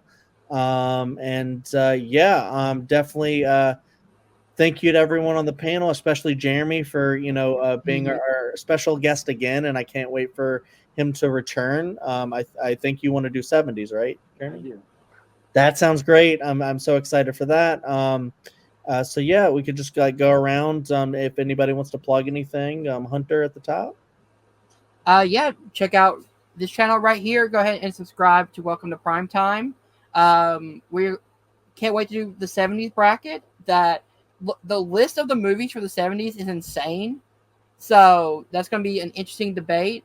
Guys, just like and subscribe right here on Welcome to Primetime. Carrie? Yeah, welcome to Primetime. Carrie has nothing to plug. She did. We did recently face off on Why We Love Horror Trivia League, and that was an interesting match. Check that out. I gotta watch that. We're gonna do some teams trivia, Carrie and I as well soon. Check out my channel, Chadwick Webb. We do rankings. You ranking with me. It's a lot of fun. We have a lot of episodes over there. Check out the Dill Pickle Movie Network. We have picture this where we're watching like every Best Picture nominee and a lot of other stuff over on that channel. It's like really, really great channel. Check out my letterbox, stuff like that. But also, check out the other videos on this channel. I'm slowly porting episodes from another channel that Hunter had, the Nerd Entertainment Network. over to this channel. So you're going to get a lot of like classic episodes of this show, and we're continuously trying to like do reviews and Buffy rankings and other shows that we can talk about and fun games. So yeah, check out the other stuff on the channel. And then yeah, Jeremy, you have anything to plug? Yeah, you can find me on Letterboxd at Adam ATOM 1979. Jeremy Paul Adams on YouTube and Facebook, and then I'm all these different trivia leagues. Why We Love Horror, Multiplex, Full Metal. You can see me playing and stuff. Might have won a belt in one of those leagues, but you'll have to just kind of wait and watch them and see which one that was, because I don't think it's aired yet. But that's something to look forward to. And yeah, I'm always happy to be here on this channel. I love what you guys are doing. Yeah, thank you so much. Yep. This was a great episode. Check out the other ones, and Hunter, close it out. All right, guys, remember to like and subscribe, and remember, stay scared.